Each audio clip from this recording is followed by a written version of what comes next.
The Philadelphia Fusion have just shocked the world and pulled off the 3-2 victory over the London Spitfire. And yes, with that win, they have solidified their spot in today's title match against the NYXL. Now, what's very interesting about this matchup is only 2 teams have defeated the NYXL during the regular season. One of them is the London Spitfire, who were just eliminated, and the other team is the Philadelphia Fusion. So, needless to say, we are in for a hell of a game. Everybody, make some noise. It is time for our Stage 2 title match.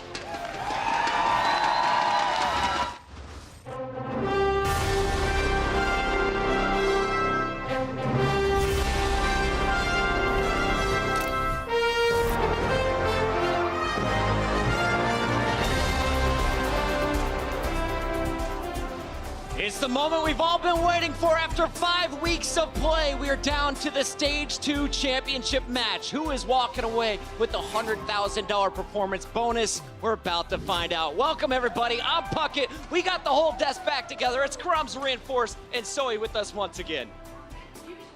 Proof that they are the best from the West, and now they're here in the finals. I didn't think it's gonna happen, but it did happen. I couldn't be happier. Make some noise, ladies and gentlemen. We got your grand finals coming up right now. Here's a look. We got the Philadelphia Fusion, who came in with the number 3 seed, taking on the number 1 in the New York XL. Let's start things off here by talking about Philadelphia.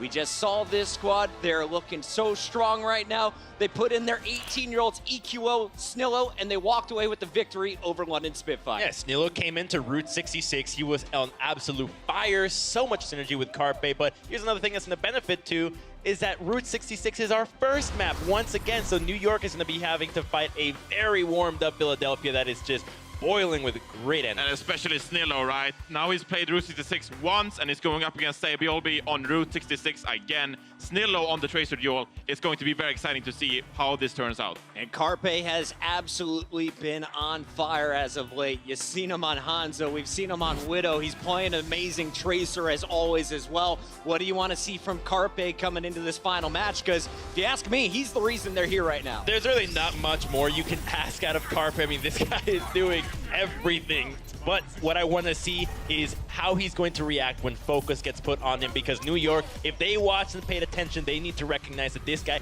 is a major threat in this team. They need to focus him. And it's not also only Carpe, right? We saw everyone turn out. There was Boombox turning up as well. Froggy turning up on the Reinhardt and King's Row as well. So everyone on the Fusion are really turning up when it's crunch time in the playoffs, and it's really exciting to see. We have a pretty good idea what we're going to see from the Philadelphia Fusion coming into this match. For our New York Excel squad, they mixed up their lineup back at Stage 1, and London got the best of them in the final 3 games. Today, we see this as their starting lineup, Zoe. Yeah, and I think you would think those guys are coming in prepared. However, when I talked to them earlier this week, they said that given their strength of schedule, they will actually already be preparing for the playoffs. However, the teams they have been mentioning to me were the Seoul Dynasty as well as London Spitfire. So now I'm a bit worried about them going up against a hot Philadelphia Fusion. They slept on Philly. That's what we've been saying. How many weeks? Don't sleep on Philly. And they did that. Yeah. And so did all 3 of you. We won't hit that too much. Johnny, when you look at this New York squad, who is the man that is the scariest on the lineup? It has to be Sabiolbi, right? You're going up against the best Tracer in the world, and now you have to bring him down. I mean, just looking at the plays from this guy coming out, I mean, this is so sick. I got a clip for you, just demonstrating how good he is. And we're just gonna play it out versus the Seoul Dynasty, how he is able to shut down the enemy Tracer in Munchkin. He's gonna maneuver his way around this point, barely taking any damage. You can see the way he's using his blinks to get across this map without taking too much damage. Shut down Munchkin wise. Gets across the point again with awesome positioning and awareness, and is able to shut down Munchkin even once more, and it just proves how good he is, how such awareness he has and such skill to always shut down the enemy Tracer, and then they're able to win fights and get so much positioning because he's so good at applying pressure to the enemy team. Good luck dealing with that, Carpe. Good luck, I'm telling you, man. This is going to be so fun to watch. Are you guys ready to get this one going? Let's get our predictions starting here with Crumbs. Where do you lean? Is it New York coming up top, or is it Philly stealing the Stage 2 title today? When it was Philly against Los Angeles Gladiators, I made the mistake of going with Gladiators. Again, against London, I made the mistake of going away from Philly. So this time, I think momentum is on Philadelphia's side. The map pool is starting with them, and I think they will be our Stage 2 champ. Going Philly. Wow, Brendan flip-floppy, man. All right, let's go over to That's Mr. just Reinforce. adaptive, right? You know, endurance is a thing. We saw last stage, London Spitfire winning after playing 14 maps in a row. That doesn't happen very often. Philly has played 5 maps already. Adrenaline is taking its toll. New York is going to walk away with the victory simply because they sat in the back and gotten ready for the game. Johnny's going with the #1 seed. That makes you the decider here, Zoe, on the desk. Where you leaning tonight? You know what? Audience is gonna hate me, but I will be going with the NYXL. I'm sorry about Liberal, Ark, Jonak. Some y'all be like, I just can't see it happening. I hope it happens, but I do think New York is gonna take this. Well, I know there's a whole lot of people in New York City who hope you are right. Watch parties all over the place. People in the venue, make some noise, though, because it's the final best of 5. Who's walking away the champions? We find out right now. It's Malik on the floor. Thank you very much, Puckett. You guys ready for this match? Yes? Yes? All right. Well, both of these teams have fought vigilantly to get here today, and there's $125,000 up for grabs. So somebody's going to go home with a lot of money, a lot of bragging rights, and all the momentum as we cross over the halfway mark of this regular season here at the Overwatch League. So guys, make some noise, and let's get a look at our teams. Oh, here we go. Their fate is in their hands. Philadelphia Fusion. NYXL, they're looking good. First seed for the playoffs.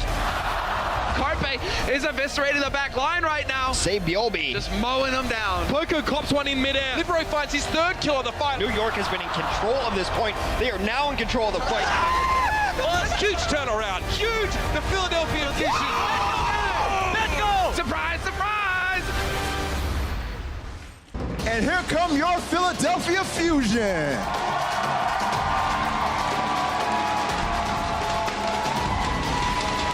Up first on attack, Carpe. Also on attack, Snillo. And right behind him, Fraggy. On flex tank, Poco. Boombox. And Neptuno. Give it up for your Philadelphia Fusion. All right, guys, have a seat. Have a seat. Now, our next team, they've been #1 all throughout this stage. They've also been #1 overall in the league. They've been doing their thing pretty much the entire time they've been playing the game. So ladies and gentlemen, please join me in welcoming to the stage the NYXL.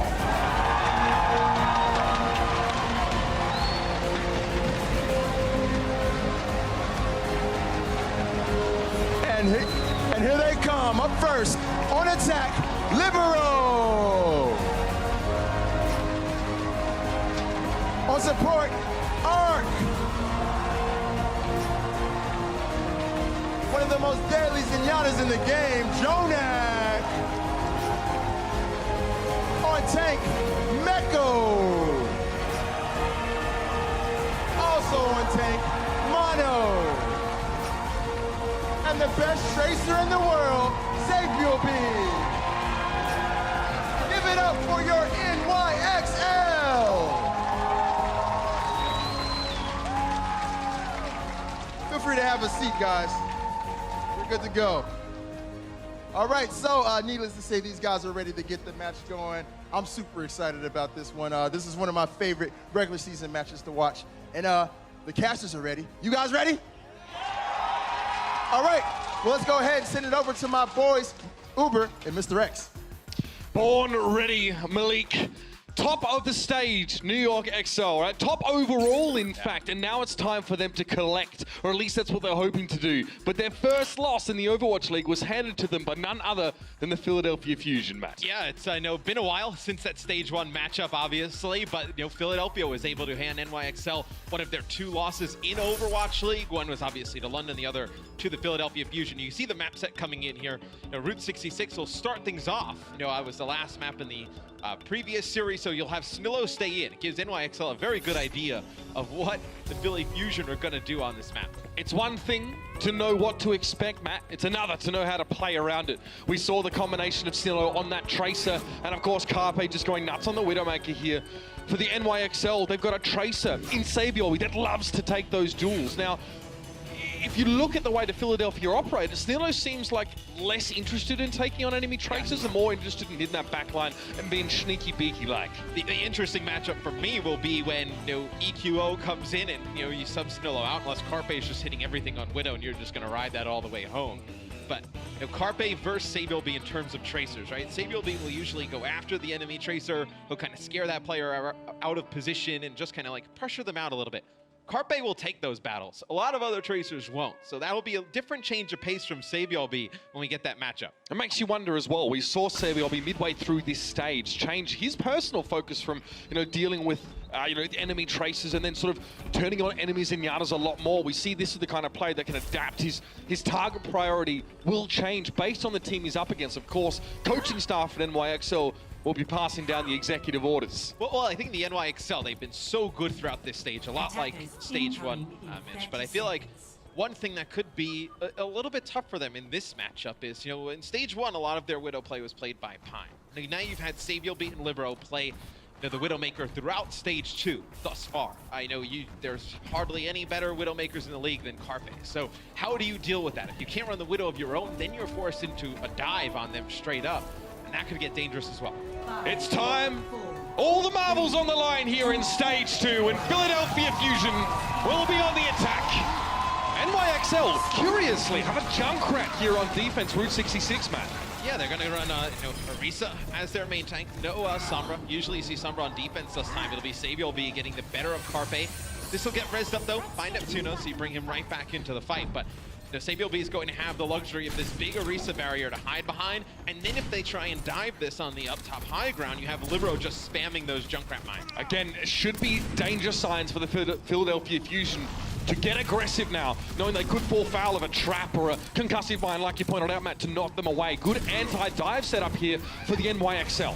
Well, this is where you kind of miss having EQO in the lineup, right? Because then this is where you would go Genji Tracer and you would just dive this composition from NYXL up on the high ground. Carpe can play a little bit of Genji. We just don't see it that often. Now remember, this is a best of 5, not a 5-map series necessarily. So 3 maps would be the minimum we need to see. We're going to see the Valkyrie now drawn out, and the Philadelphia Fusion have finally made their dive. They've landed, but Sabiel is more than happy to receive. Carpe found him, though. He got an off angle towards the side. Now he's flanking back around. A lot of focus for Philadelphia on Carpe getting in position to do the work, and Sabiel now has been brought back into the fray, but they don't know that Carpe's behind them yet. Ark could be in trouble. Carpe's giving himself away. Now low as Meko went on cleaning duty. Yeah, Ark using his Valkyrie to keep everybody topped up here for NYXL, but the payload's still moving here for the Philadelphia Fusion, Mitch. Boombox does fall, so they don't have that transcendence for this fight. They may not even need it, though. As Philly looks to be pushing the payload, they will take point A. Despite a very treacherous landscape to deal with in the anti-dive comp of New York, Philadelphia have managed to prevail. Big picks from Carpe to open it up. Yeah, I think they were surprised by the positioning of Carpe. So he actually went underneath Big Earls, that gas station there, and then he went up to that top left high ground, and he was able to get around that barrier of Mono, which is dangerous then, because Orisa, obviously, the barrier is just kind of placed there. It's not like Reinhardt where you can walk around with it. So he can't really readjust it behind, because then it opens you up to a lot of damage from the front. Snillo now again, definitely the more patient counterpart of the Tracers on this team. Frankie's caught out by a riptide from Libero, though. He tried to wrap around the side. Snillo was also with him. Now he's caught in a trap. There's no way he's getting out of it. Libero cleans him up with a grenade, and now the rest of the Fusion will likely collapse or try and disengage, whichever one happens first. Oh, it's not a good fight for Philadelphia, because what happens there is they use a riptire, they get fraggy there right away. Boombox is left alone on the payload, and Mono and Sabielby jump right on him. He uses Transcendence to stay alive, tries to get over to Poco in Snillo, but you really got nothing out of that Transcendence. You think you'd call for the complete disengage and not use ultimates in that point, but for some reason the Philadelphia Fusion wanted to expend some of those ultimates into the fight. Snillo sees Libero close by. Pulse Bomb is just what the rat deserves, and there's no way he's getting away with that one. Transcendence or not, the burst damage is too much for the Trash Mouse to bear, and he's down. Jonak once again showing us the Tracer killing expertise that he brings, and now he's getting pocketed. Fraggy doesn't know who to go for. Both supports running ring around the Rosie, and Fraggy can't connect with either of them. Fortunately, his backline is doing the work, and Poco peeled to get rid of Meko. Now Mono under pressure. Yeah, Poco did a fantastic job helping keep both supports alive for the Philadelphia Fusion. NYXL, they used both of their support ults during that fight, but you can see how fast Jonak builds up towards this Transcendence yet again. 90%. He does fall though, but you see it's going to be a change of composition from NYXL. Libero will get off of Junkrat, will go to Genji, so it's going to be a full-on dive. New York recognize they can't play statically anymore around an Orisa or a Junkrat or anything like that. It's time to turn it up to 11 for them and get aggressive. But the Fusion, they love that.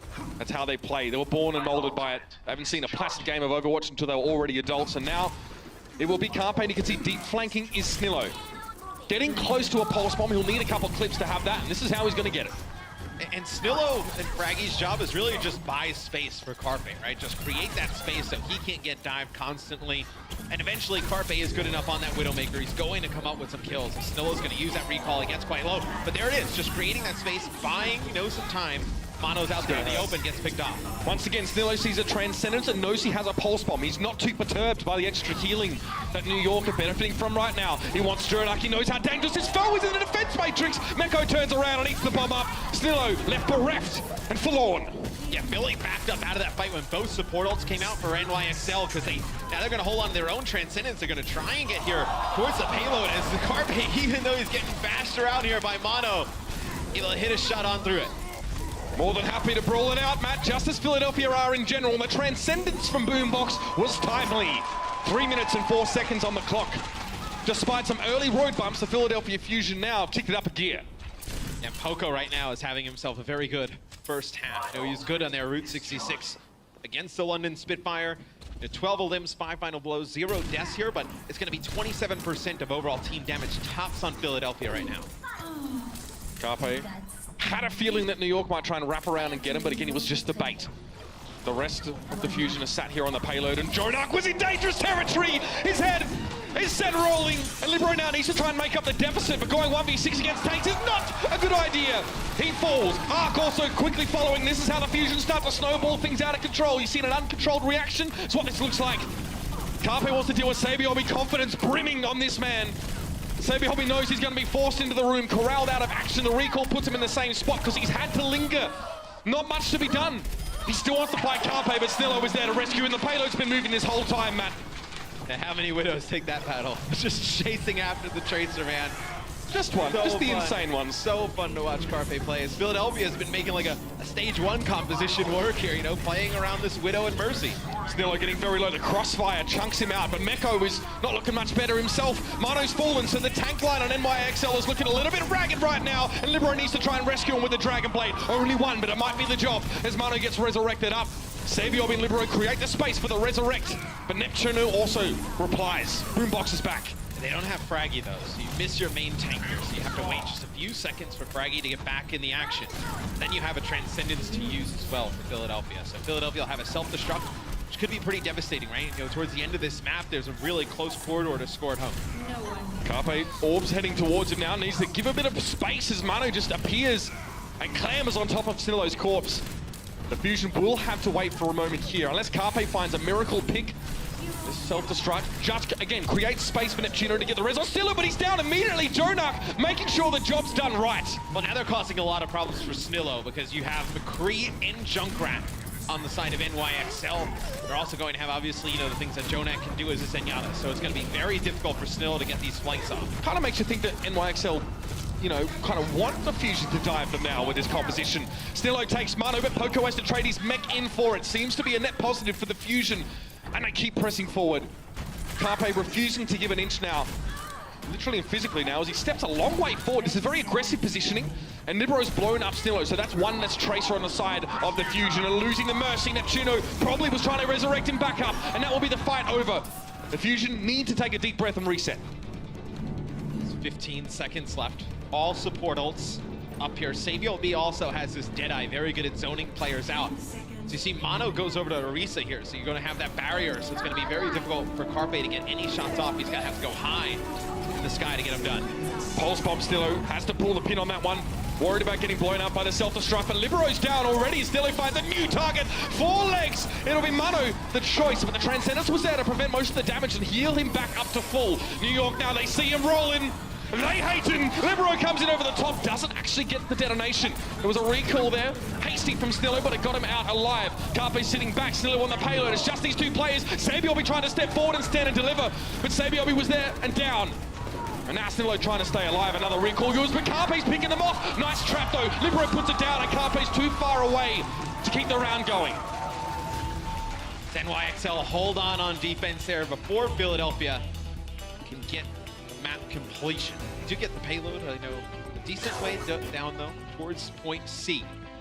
It kind of fell apart towards the end there, you know, when you got in that close quarter area, and NYXL went to like a really slow comp with the Junkrat, McCree, Orisa. They couldn't get those flanks that Snillo was going on, which if Snillo is not getting those picks in the backline, right, that's not creating that space where Fraggy can go in and then Carpe can get these uncontested Widow shots. That Junkrat McCree composition doesn't work at all unless they have the Orisa in play. Two very susceptible heroes to Widowmaker, and Carpe was obviously, you know, looking very painful. But with that Orisa in position, Snillo has to, you know, go in wide arcs to try and circumvent the barrier. I mean, for Fraggy, it's like, there's no way you're going to want to dive that. You're going to get flashed concussive mines straight away. Yeah, you see those, you know, pick-heavy comps give some teams that are very aggressive troubles, right? You know, one of the things that you know, teams always go back to, like on Li Jiang on Control Center, right? Remember when like Doomfist was like really prevalent in the meta? It was like Reinhardt, Doomfist, McCree, like these like... I mean, it still is if you ask hydration. Yeah, just these like one-shot blow-em-up comps where you can just really just chunk players down. And that is definitely a good one that NYXL brought out there at the end. It's a philosophy that zeroes in on the fact that having the man advantage in a fight is the most important advantage that you can create, more so than space, more so than positioning, and more so than ultimate advantage or ultimate economy. So getting that pick, giving yourself the 6v5. Quite often in Overwatch, you do see the fight snowball out of control unless there are defensive ultimates or resurrects, which is far less prevalent at the moment here in Stage 2. Stage 1, very different story, Matt. Yeah, I saw that quite frequently. Carpe. Okay. Just pulling off some moves there. Top of Big Girl says, wondering what NYXL decides to go with. Do they go with this Orisa Roadhog setup? We have seen them run double sniper before. No, Libero, a very good Hanzo player, maybe just playing Hanzo to check switch off. So yeah, they'll run Junkrat again. So the Junkrat is really to test Snillo, right? You're running Junkrat Roadhog to really test Snillo, see if he can be very careful on these flanks. You already mentioned, you know, he was pretty passive, you know, in the last series, right? He's able to finish off a lot of these kills, but not exactly like darting in there, just like one-click players constantly. So this is definitely going to test him. Yeah, he's definitely less committal than some other Tracers. So this is a slow roll composition from New York. I've called it the cactus composition before because it's also sort of saying like, dive us at your own risk, and this is what happens. So Poco tries to lead the charge and is immediately evicted from his mech. And Carpe has to be very careful because, you know, Sabio will have that barrier to hide behind. They take out Fraggy, so you lose both your tanks here for Philadelphia. So that's going to be a hook that comes in from Meko on a boombox, and it's not a great way for Philadelphia to attack this comp on the payload, right? Just a lot of burst potential with that Roadhog and Junkrat. Yeah, and you kind of need a source of indirect damage, Matt. You know, a Junkrat who can actually sort of fire at the payload without exposing himself to someone like Sabiobi. Because he has a liberty, if he chose to do so, of sitting behind that Orisa barrier and having a huge advantage. Now, Carpe, that's a beautiful shot. That's off to the right of screen. Yeah. Just as, yeah, and you can see Ark's thinking about going for the res, but he knows that Carpe will be waiting. Yes, Snillo's camping the body as well, so have that waiting there. But if you're Philadelphia, this is where you would really love to, you know, bring Genji in, right? Genji's extremely effective against, you know, Orisa, Junkrat as well. You know, same with Roadhog. You can build up those Dragon Blades rather quickly. Just don't have one in the lineup right now. Snillo.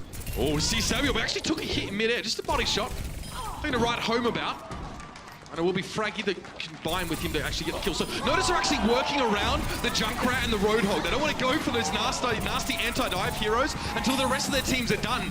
Your target focus has to be so good as Philadelphia right now to make those correct decisions. Well, this is a way to buy Carpe's space, right? They go in the back, they start camping Saviel B. That forces everybody else to come back because he's a huge source of their long-range damage. I mean, look at the comp they're running. Like, if he's not picking up shots at range, who is putting any pressure on Carpe in the back? You know, who is putting damage down on Boombox? It's not like they can dive these players in that backline. No, they can't. Yeah, exactly right. This is a composition, and if Sabiobi's out of the mix, the backline of the Philadelphia Fusion are sitting by the pool drinking mojitos. Yeah. They're feeling good.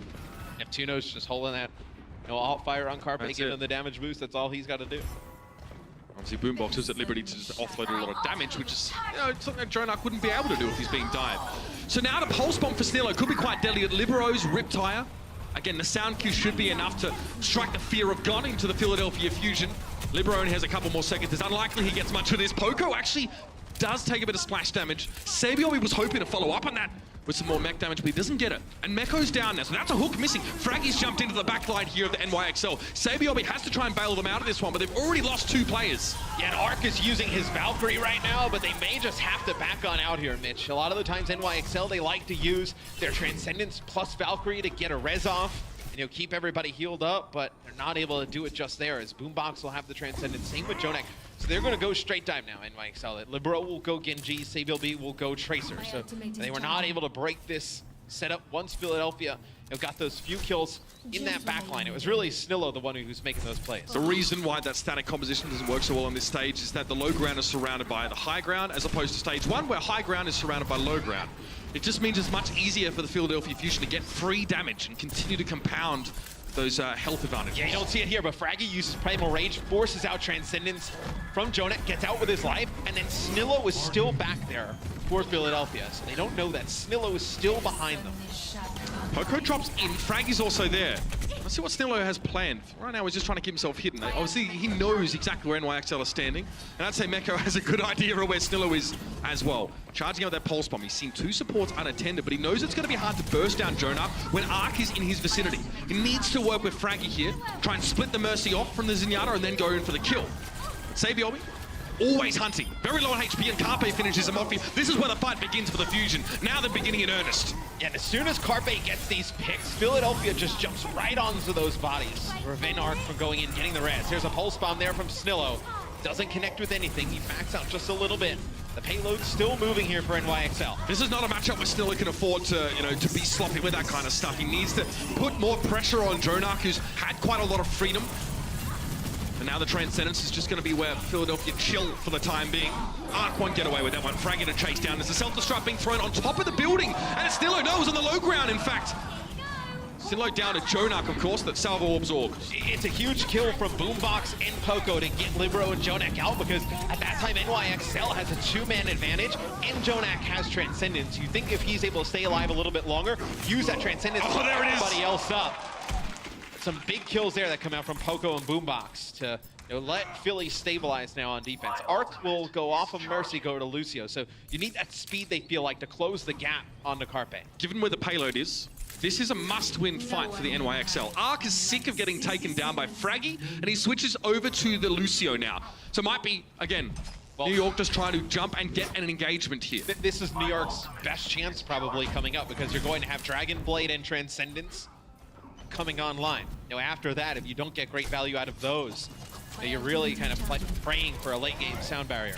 NYXL trying to break line of sight and prevent Carpe from getting damage early. They move into the side buildings, but Meko gets desuited during Jonak's Transcendence. That's going to be a blow to the NYXL. Meko now fully taken down. Libero trying to find Carpe, but he just zips up vertically.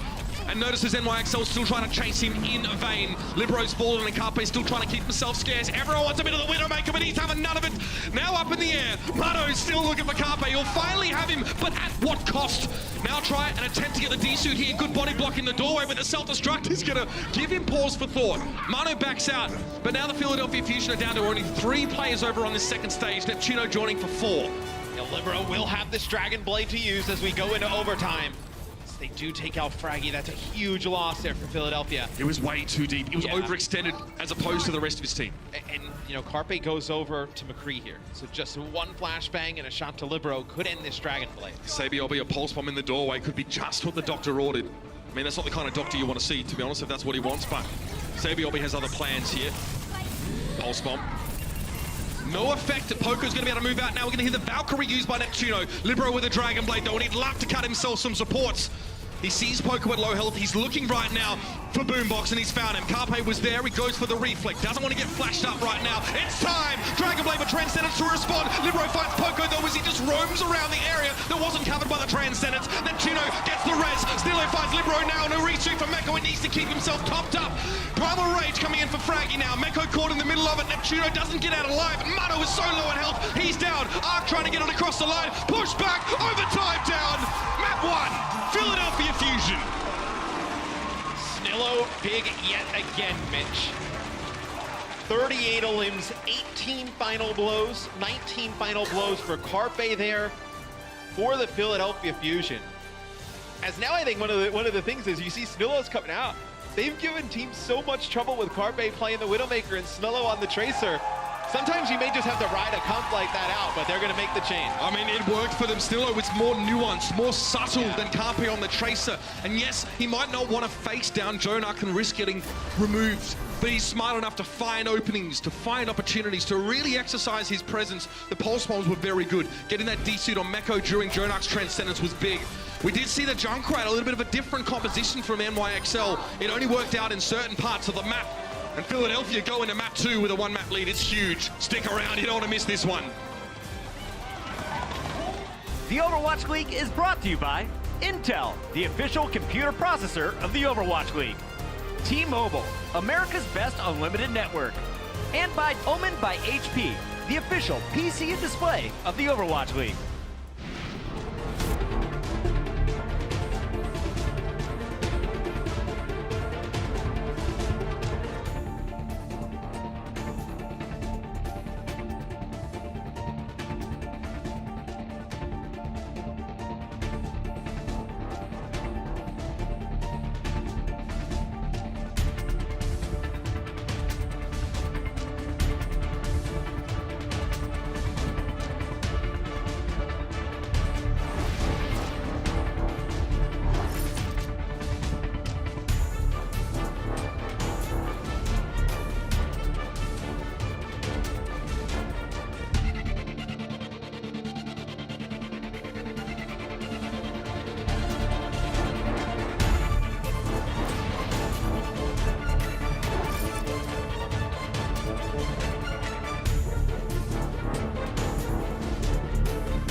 wasted no time at all in getting the action going here in the Stage 2 finals of the Overwatch League. Matt, the Philadelphia Fusion still warmed up from their previous battle against the Spitfire. Take map number 1, Route 66. They were extremely strong on Route 66, just like they were against London. What was interesting for me is, running the lineup that they did with Snillo in, you put so much pressure on Carpe to make the Widowmaker work. Because if it doesn't work, then you're stuck with McCree. And we've talked about how easy of a target McCree is to dive. So a lot of pressure on Carpe to make the Widowmaker work. He's able to do it. And of course, we talked about Boombox doing a very good job of keeping himself alive over the course of this series, but also Neptuno doing a good job of taking his enemies down. We know him as the OG Battle Mercy, and I mean, this guy had some incredible moments. Jonak giving Snillo a bit of trouble in the 1v1, but your boy Neptuno has got this one on lock. Incredibly impressive. He actually had 2 eliminations, or 2 final blows himself over the course of that game. But look, it's great stuff. Neptuno 4 deaths, Boombox 6 deaths.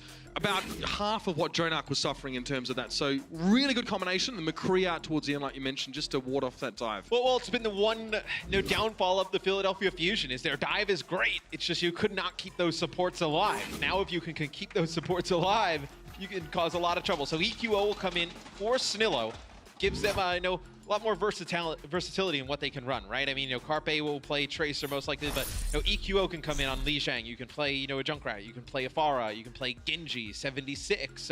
You can do a lot of different things within the lineup. You can triple tank if you wanted, right? So there's a lot of that he brings to this team. I mean, again, we're going now towards Control, which is definitely, in my opinion, a more fundamental brand of Overwatch. It's definitely very much based around ultimate economy and getting into those brawls and using the smaller area of those maps to your advantage as much as possible. And you've got 2 players in Carpe and EQO who are going to put their respawns on the line and are more than happy to get in. I really feel like it gives Philadelphia that extra edge in lethality. But bear in mind here, haven't seen a ton of Pharah from the Philadelphia Fusion without Shadowburn in the lineup. When we see Shadowburn on that Pharah, it's been impressive. Lijiang Tao has been a very good map for Libero's Pharah, especially in recent times. So they will need to be ready for that. Maybe the Carpe McCree needs to make another appearance. Well, Libero has just leveled up his play in Stage 2 overall. Now that they haven't been making the subs and him coming in and out of games, he's been able to stay in the lineup all the time. We've gotten to see all the different things he can do on so many different heroes. NYXL, this may look like a funny comp at the beginning, but Sabiel B does play some Roadhog. They could potentially run like a triple tank if they wanted to with Jonak on Moira. But obviously, it's still a ton of time to make some changes. Not exactly sure. Well, you could have Bastion on the high ground here. It's kind of like you've seen it run on Nepal a little bit, but it would still be risky. I don't know. It's tougher to transition that to the point because it's easy to peek. Like if you have a Pharah to counter, you can peek in high. They'll still go triple tank though. Oh, I like this. It's super interesting, right? It's not control center, but they're gonna kind of play like it is with the Moira, the Roadhog in there. No Zarya though for the NYXL. So it's a very durable composition. It will threaten low HP players like Carpe and EQO who are going to have to get close to do damage. It's a composition that will really punish positional mistakes by Philadelphia. And like that one, maybe? There is one of them. So the race was to the point. NYXL goes right to the point because now it's going to force the Philly Fusion in. You have Sabiel B here on Roadhog and Libero playing Junkrat. You just have to be extremely careful. Oh, the hook on a Poco, but he gets stuck on the statue. Yeah. So now obviously Hook 2.0 means that features like that, the Hook doesn't ignore them and pull you around or over them. So Poco was able to keep himself alive. Not so lucky this time, though. He will be desuited, and Fraggy takes his opportunity now to start the fight. They're trying to circumvent the barrier of Mano and get into the backline. But you can see Sabiel, he's not concerned. He's going to go to work on the backline of the Fusion, and the Hook connects. 3 from 3 for this man. Straight out the park, and EQO eats a scrap gun shot from long range. NYXL looking imperious to start. And I wonder what Philadelphia will do if they decide to make some changes here. You could run like a slower comp for Philadelphia, right? Maybe like something like, you could do like a Reaper with the Junkrat, right? And just trying to like break things down and get like a Reinhardt in the mix and try and just work on in. So they'll go Reinhardt, Zarya here. Obviously Zarya can get pretty charged up off of these Junkrat grenades, but the DPS players, such low HP pools on Genji and Tracer, they have to be careful. It makes me wonder if the NYXL are trying to exploit a smaller hero pool on the Fusion. Last map and this one might have indicated that to us, but Libero's already been force-fed a pulse bomb. So that's now 1 man down. It's a 5v4 in favor of the Philadelphia Fusion, and Sabiel we needed that hook to connect. Now he's going to go for the whole hog, but Boombox not really bothered by that. Transcendence out in the open. Sabiel down, and now they're going to approach the point. Meko and Jonak might try and stall this one out for a short time. Libero and Mano are circling in from the front door, but Neptuno is zoning them out on his own for the time being. This should be the point going over here as Jonak fades around the point, but it's fade to black for the Moira of NYXL. You know, like Zoe said though, you know, NYXL, they probably put most of their prep, I believe she said, I know, spoke to them, they did put most of their prep into like London and Seoul. And that's scary against a team like Philly, because Philly's just a team that's going to come out here and just brawl, right? You know, they're going to get scrappy. Yeah, they're going to get scrappy. They are going to try and just mechanically outplay you, which, you know, a team that's already played a match, that's a scary team to go up against. Poku avoids getting earth-shattered there, and now it's going to be the Graviton Surge. Where's the follow-up? There it is! Fraggy thinks the pain train charges Joan up against the wall, and of course a pulse bomb for good measure. Not only did Philadelphia Fusion win the fight, they send a grisly message. And Libra will go Pharah here. So you had Samuel B switch over to Tracer. Mono will go Winston here. They have a Coalescence and Sound Barrier, both support ults here for the Philadelphia Fusion. This is where it kind of hurts not having that Zenyatta to battle through that Dragon Blade. Absolutely, definitely the strongest support ultimate right now. Here's the Coalescence from Jonak, Kamehameha coming out, but it's actually going to be both support ults being drawn for the Philadelphia Fusion. They go for the Sound Barrier as well. Boomboxes, they didn't get one, or it expired very quickly, but now back to the point. Libero dealt with Boombox, great concussive blast, but the Fusion have to commit to this fight because they're already sat on the point. Carpe evens the ledger. Mano down, Poco been removed here by Meko, and now the Fusion have to be scared of this Pharah. Libero taking to the skies and punishing. And usually you would have your Diva deal with it if you're going to play a dive, but they were running Zarya there, so now, you know, the mind game's starting to come in. You know, the Poco switch back. Poco will switch back to Zarya here as EQO will go McCree. Not a lot of DPS heroes that EQO doesn't frag out on. We saw the McCree appear during an earlier series, of course, against the Valiant. Libero now needs to respect. On the point. Back capping, who's going to come respond to his Arc and Libero are both drawn back. Carpe takes his pick. Pulse Bomb, though, does not find its mark, and he needs to eject from the situation, but that's allowed the Philadelphia Fusion to come in through the front door. Carpe wraps around, gets some healing from his compatriot Neptuno, and NYXL are really being led up the garden path here, Matt. With Mano being removed, now this fight will be dragged out, which will favor the Fusion if they can win it. But here's a Coalescence. It looks like Jonak's trying to bring things back into the favor of New York. Carpe almost fell, Sabiobi there, but his enemy's able to get his health back, and this could get dangerous now for Philadelphia. They need to wait for the respawns, but they've only got Poco with low health on the point. He'll need to stall. They can't just walk off this point and give it up. They've got to go pretty much now. Overtime already burning down. Carpe throws himself for the point, but he's eliminated immediately. That's so nasty. Boombox cops one on the way down. Just a reminder that Libero's home.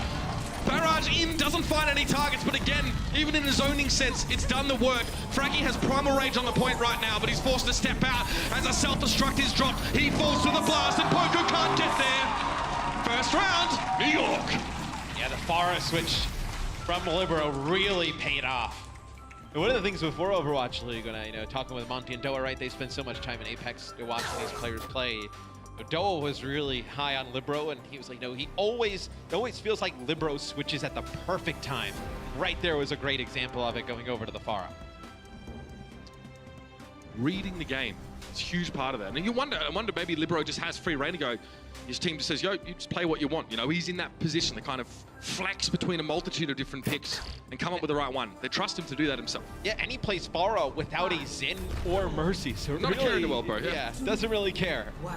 Getting that healing. So interesting from Philadelphia. Usually when you see them play Junkrat, it's usually EQO. This time though, they want to go triple tank. They'll have Carpe play Junkrat. Dronak to try and follow up, but that's a lot of damage thrown straight in his face. 1-for-1 trade. Philadelphia have lost their Junkrat. New York have lost their Reinhardt. So Frankie now has a bit more free reign. Obi also doesn't fancy eating a face full of micro rockets. He does hook EQO. Is that who you want to deal with? Possibly not. Earth Shatter from Frankie. It does knock two to the ground. Sabio is going to try and protect his backline, but EQO prevents him from being able to assist. And Philadelphia win out that first fight. Very quick Earth Shatter from Frankie. Yeah, extremely quick. We've seen him, have some really fast shatters. As Mono gets so weak, Neptuno, being the battle support that he is, tries to go over and finish him, but it'll be a bubble from Meko on Zarya that ends up saving him here. You got to get EQO out of there, getting very low. Going to have Coalescence from both sides as Neptuno is a little bit ahead of Arc in terms of sound barrier buildup. Coalescence to force the NYXL back. EQO was going for a wishful hook. Nothing on the other end of it though. Not even an old boot, but he'll probably look for a whole hog in a moment now just to try and force some positioning. Riptire in over the top. Are they ready for this? Have they even heard it? Sound barrier used now. Only Neptuno to be taken down, but it's still the Lucio missing. It's going to be followed up now. What a Graviton surge and the charge through. See you later, Mano. All the way down the other end. Poco falling to Jonak there. Mano hit Fraggy, but didn't actually pin him because the charge was so long that Fraggy was able to extricate himself, but then the rest of the NYXL came to assist. Does it surprise you a little bit that Philadelphia is not running the Zarya with how good that Poco is on Zarya and how prevalent Junkrat play is on this map? You just seen, NYXL, they've used Junkrat on the last, few times you've seen them. I don't think Poco's feeling confident after having 4 of his grabs eaten on King's Row in the previous series. Fair point. That's quite possible. Carpe in there with a Riptire. Nothing doing. Libero blows it up with an explosive of his own design. Mano will be pushed back though. Good use of the whole hog for a bit of disengage, but Libero can still lob his damage in over the top of it. And he did. He caught Neptuno in a trap. Libero getting all the kills right now as only Junkrat can. EQO trying to get a consolation, but the only consolation he'll have is Cold Steel as Mano gives him the old shoulder bump. Liberos, at 16 limbs, 10 final blows right now, really giving them a ton of trouble on Junkrat. Now you see Poco go over to Zarya, so now you want to capitalize on the Libero just trying to spam through these chokes. It may not be enough here, Mitch, though, because you do have this Riptire to use here for NYXL. Look at Libero from long range. Again, it's just nasty. Absolute mortar barrage. And he has a Riptire. That will be a giveaway now. We'll see him sit out outside. If he hears the grab being used, this will be the time for the Riptire. Decent healing being thrown in there, but Poco can't do too much except try and laser people down. He found Saviorbi, and here's that sound barrier. Note that EQO didn't benefit from it so much. I don't think he was in line of sight. Libero found Neptuno. Riptire now coming out. This needs to be huge. It has to. In through the window. Libero taken down, so now it's all on this tire. No, doesn't even find Fraggy. Reinhardt keeps himself alive. The Brave Crusader remains standing tall, and it should be the Philadelphia Fusion able to push back, but the rest of NYXL have already arrived. This is going to be a godlike Earth Shatter from Fraggy. He's trying to get some HP before he goes for it. Straight into the breach he charges. That's a big fire strike, and the Philadelphia Fusion find an explosive way to keep themselves in the map. It's a big grab there from Poco since he switched over to that Zarya. Maybe a big hero switch that ends up helping Philadelphia keep the Zheng Tower alive. Meko's going to have a Graviton Surge of his own here. Plus a Mono or Shatter. They do have a Coalescence to pair up with it, but Fraggy could be a huge player here for Philadelphia. He has to be, man. If they use both of these ults and he lands like a big Earth Shatter to stop that follow-up. Yeah. He can be the savior here, but it has to be centimeter perfect use of that Earth Shatter. Earth Shatter comes down, Fraggy blocks it. Here's his blocked in turn, and now all of the support ults you can ever imagine to be thrown in. Libero again, coming out with the damage on as Fraggy trying to dash on away. Boombox, give him a quick hose down with the Coalescence to try and keep him alive. Great work from Boombox. He allows EQO to get resuited there. Bit of Coalescence just to keep him topped up. Philadelphia have to concede the point for now, but it's not over. Losing Carpe there, though, that was devastating. They need him badly, and they won't have time to wait. They lose him to a fire strike here as it'll go into OT. He'll be pulling out the whole hog, knocking players back, but it's going to be Fraggy who takes out Mono right at the beginning. EQO flying right at Saviorbi. It's going to be the sound barrier. Carpe is back. Poco's going to have a grab here as well. Pulse Bomb grab could be the play. A chance for Poco to redeem himself after what happened on King's Row earlier on. Here's the grab. Here's the bomb. Here it is. Saviorbi down. Carpe got blown up himself. What a beautiful hook from Saviorbi to make sure he took his foe to the grave. But we're not done yet. Meko goes down himself. We're dying to a right click, and now Jonak moves into the point. Libero trying to skirt around the edges on that Tracer now. A lot of healing coming out from the Moira. Mano fancies a bit of Biffo, and he's forced down. 97%. And YXL have a chance. Libero drops in, Matt. He has a pulse bomb. He went so low just then and forced a recall early. EQO has a self-destruct. That will open space, but overtime's ticking down. Where am YXL? Nowhere to be seen! They could see it. We could see it. They were running out of time, and they were just pushed aside. And I think they were a bit worried. Meko is getting close to a Graviton Surge there. He actually used it at the end. But I think they were worried that Fraggy had Earth Shatter and didn't all want to push through that front because they wouldn't have made it to the point anyway. They just kind of back out. Nobody actually gets the touch there. Sometimes the threat of an Earth Shatter is better than the Earth Shatter itself. So you did have Mono switch over to Doomfist there towards the end to try and get back. He probably thought that Philly was going to take the point faster than what they did and wasn't going to be able to make it back playing that Reinhardt. Perhaps the switch was what cost him in the end. The Graviton Bond combo wasn't terrible. Saviorbi Managed to go 1-for-1 on that one, but now Garden, this is an interesting one. This is risky from NYXL. They are banking on no Pharah coming out from the Philadelphia Fusion. And like you mentioned, since EQO's come in for Shadowburn, they haven't run the Pharah as much. But they're going to pull it out here. You're going to have nothing to deal with it from NY. This is a pretty big sack up from EQO. We're probably expecting to have to go one-on-one against Libero on this Pharah.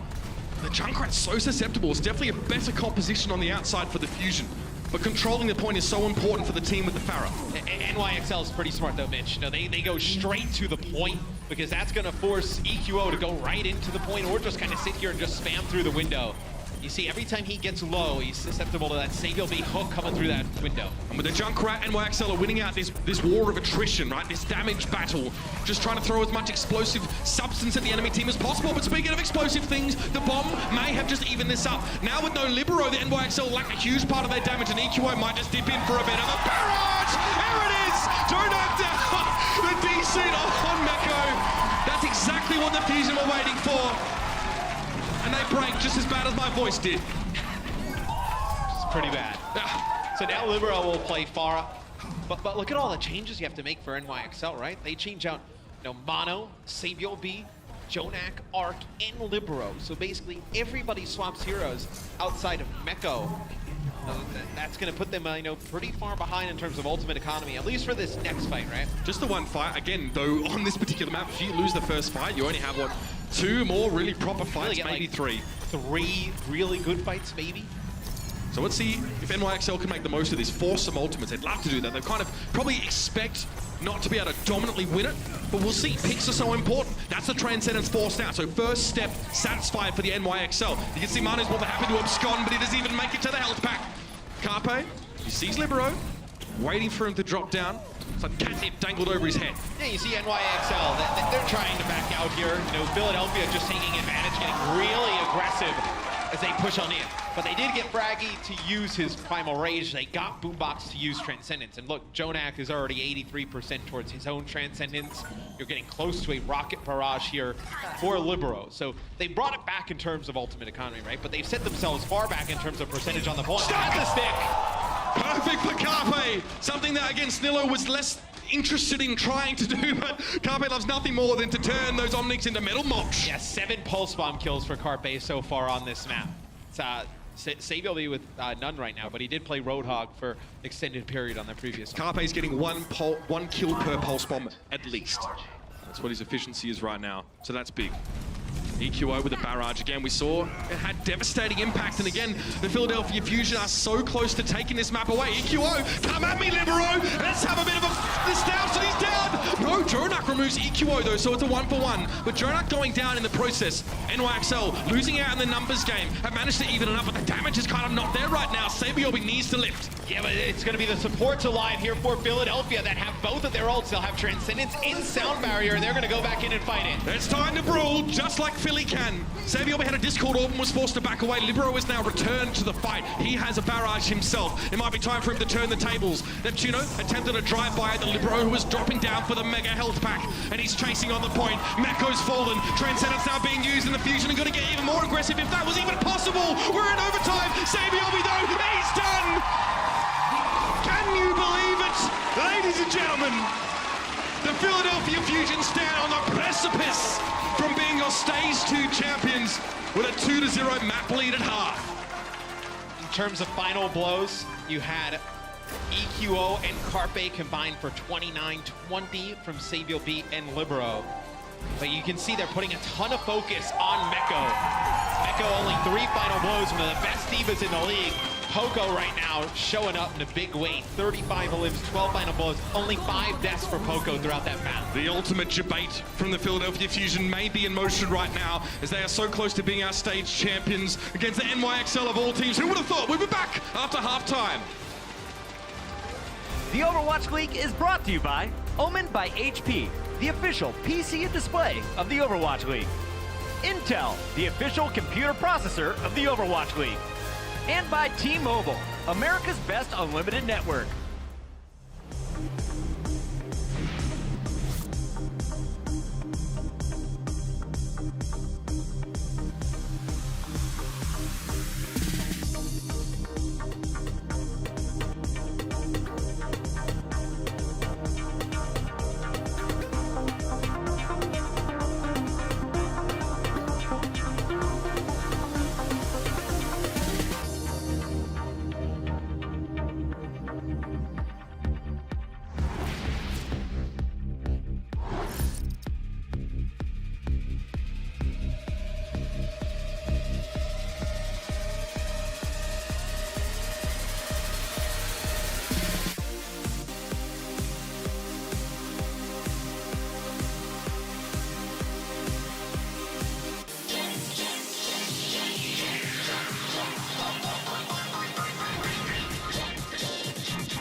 season long. One of them is the Philadelphia Fusion, and now we look at them just one map away from doing it again and earning the title of Stage 2 champions. Welcome back to halftime, everybody. Blizzard Arena, are you guys enjoying the show so far?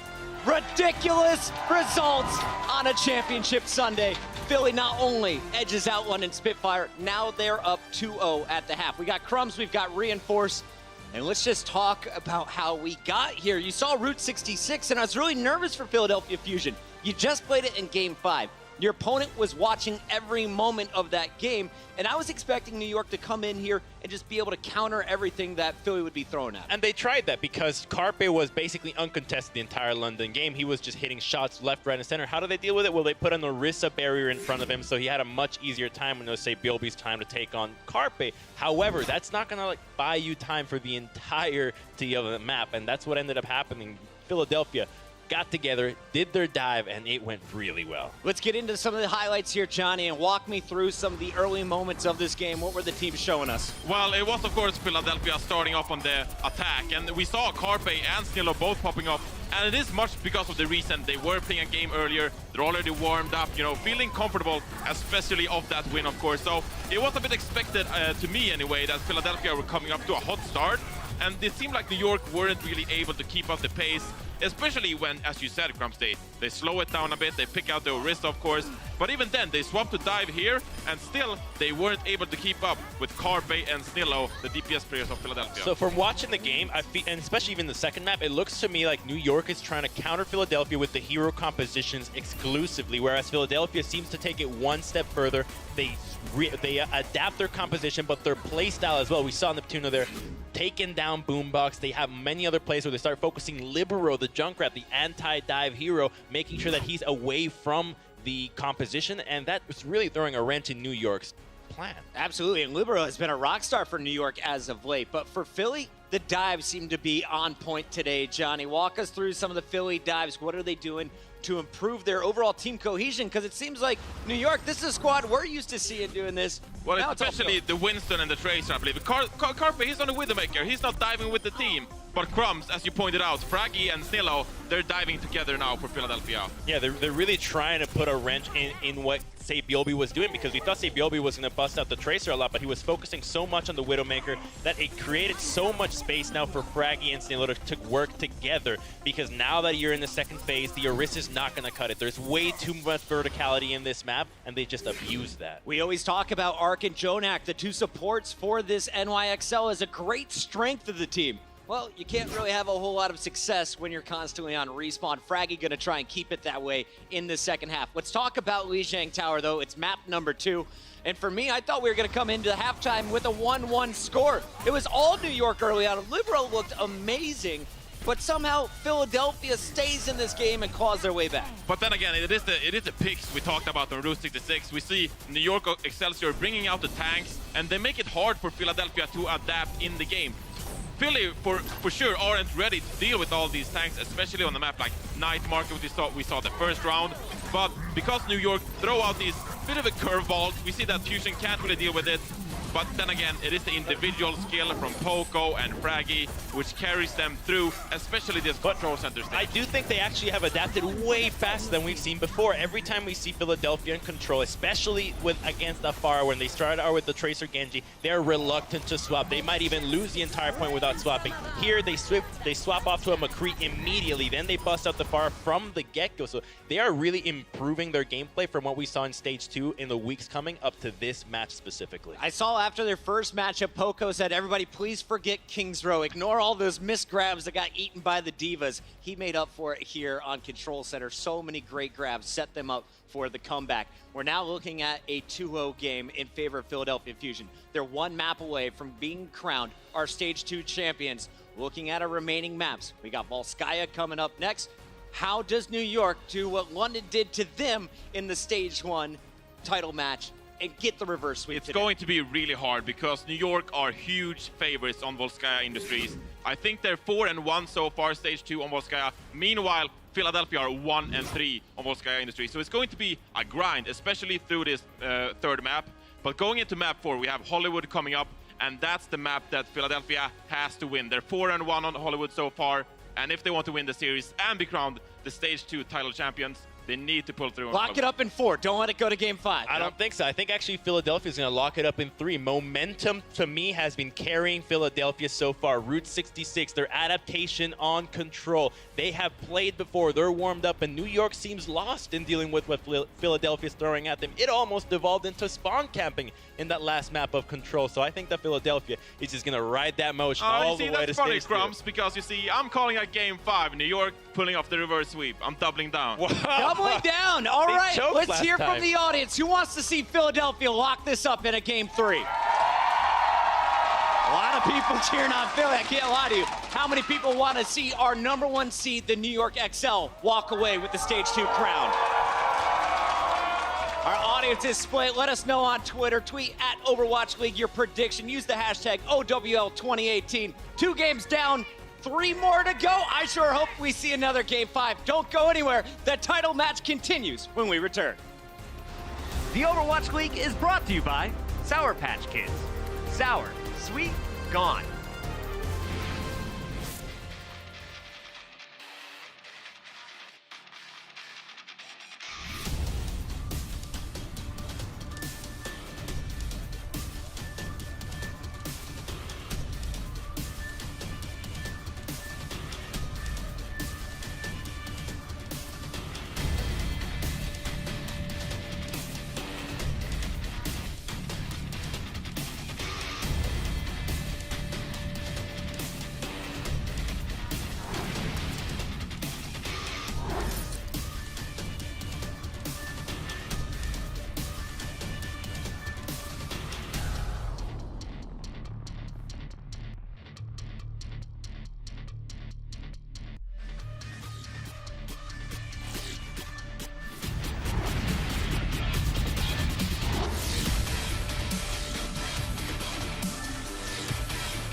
The Philadelphia Fusion are currently up 2-0 in our grand finals match, and right now their momentum is like a steam locomotive. They cannot be stopped. And I don't know what's going on in Philadelphia. You got the Eagles and Nick Foles winning the Super Bowl. Meek is going to be free soon, and the Philadelphia Fusion are playing out of their mind. It's crazy, but if there's any team that can bring it back from the bottom, it's the NYXL. So that is a team not to be slept on.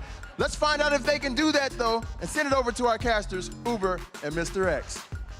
Well, Malik, I don't know much about the old sports ball, but I do know that NYXL are here to play some hardball. Sports ball. Man, that is awful. 0-2 in the series for New York. Yeah. I mean, let's talk about some of the differences in play style, because I think that's so interesting to examine here, because it looks like New York are trying to focus Fraggy down especially. Yeah, so we talked a little bit about it on Lijiang Tower, how the Junkrat pick is super risky, right? They come out with Junkrat and I believe Roadhog there towards the end. And what they're trying to do is they're trying to punish the tanks of Philadelphia. When Philadelphia has lost matches throughout Stage 1, even into Stage 2, their tanks have been getting picked off early. The over-aggression, it's just that they get punished for it. The tanks on Philly don't fall for it. They stay alive. Fraggy puts up double the damage of Mono there on Lijiang Tower. 12,000 versus, I believe it's, 6,300. So, and basically Mono's doubling him in death. So they're doing a good job, Philadelphia, keeping those tanks alive. And curiously, the DPS players on the side of New York have a very comparable amount of damage to the DPS players of Philadelphia, but vastly less final blows. Yeah. So it may just be that they are unsuccessfully pumping all this damage into the tanks on the side of Philadelphia, and they're just not falling. And you also, we kind of joke about Neptuno as this like battle support, but double the damage of Arc, right? Like 8K versus 4K. Both who damage, played Lucio. Both who played Lucio. So you kind of take that damage from Fraggy and take the damage from Neptuno. That adds up to 10,000 extra damage there for the Philadelphia Fusion. It's a huge advantage there for Philly. In comps that at the end of the round were approximately the same. That damage is significant, right? The damage difference. But we're on to Volskaya now, ladies and gentlemen. Excuse that, we just wanted to tack a little bit onto what was being discussed on the desk. And we'll see the NYXL to begin on defense. Now, this is what Johnny pointed out, that this is definitely a map that New York are favored on, right? Yes. However, we did see what Philadelphia were able to do against London in terms of, turning against the odds. But what do we need to see here from Philadelphia on the attack? Well, I think what'll be interesting is that Philadelphia, they usually bring in Snillo like they did on Route 66, and they had Carpe play Widowmaker. You don't bring him in because you probably want Genji for the second stage of the map when you're on offense. So you'll have EQO play the Widowmaker. EQO, very good Widowmaker as well. The game that we casted against the Dallas Fuel, he's like basically in their spawn the entire time, taking them out. And NYXL on defense, I'll have Libero play Widowmaker. So it's interesting. Things always kind of come full circle. Like we talk about how strong the Widowmaker play was in Stage 1. Coming into Stage 2, we're like, oh, Mercy's getting nerfed. You don't got to worry about it anymore. Guess what? It may end up coming to bite you here in the end. The writing's on the wall, but X marks the spot. And New York now know their task is they've got to hold out against this barrage from the Philadelphia Fusion and try and take it to a map 4 here. So EQO was already extended far forward. Even Boombox that's ballsy to stand up that far, but you see Poco is quite close. They're trying to cause a little bit of misdirection because they have Carpe underneath on this right-hand side. You can see here, he's trying to force these players out into the high ground or maybe down to the point. It's just taking a very long time here. Is now he's kind of found Jonak on his own, but I know bad part is all his teammates are dead.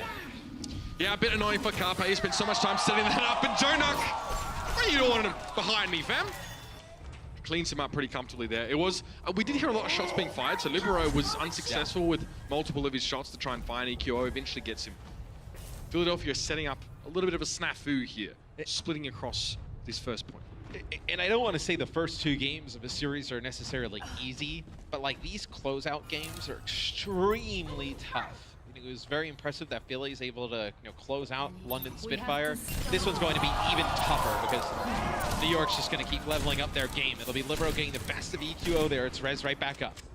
So EQO back in the mix here, but the Philadelphia Fusion aren't pushing too far ahead. Despite the threat that Libero was posing, they're not really going to great lengths at trying to remove him from the equation yet. Carpe's flanking wide, and Libero doesn't spot him. I think Carpe's actually on the lower level below him. Saviobi also unaware. Now he spots Carpe. Groups up with Fraggy, sits under the watchful gaze of his big brother. And now we have 2 halves of the Philadelphia Fusion approaching this one point. Saviobi has that pulse bomb. He'd love to get behind Poco and put it to good use, but for now he's playing safe.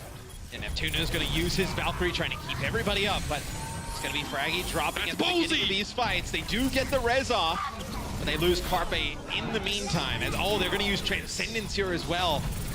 They probably didn't want to use that ultimate there, Mitch. You had already lost Neptuno, you had lost Carpe. Fraggy was out of the range of that Transcendence.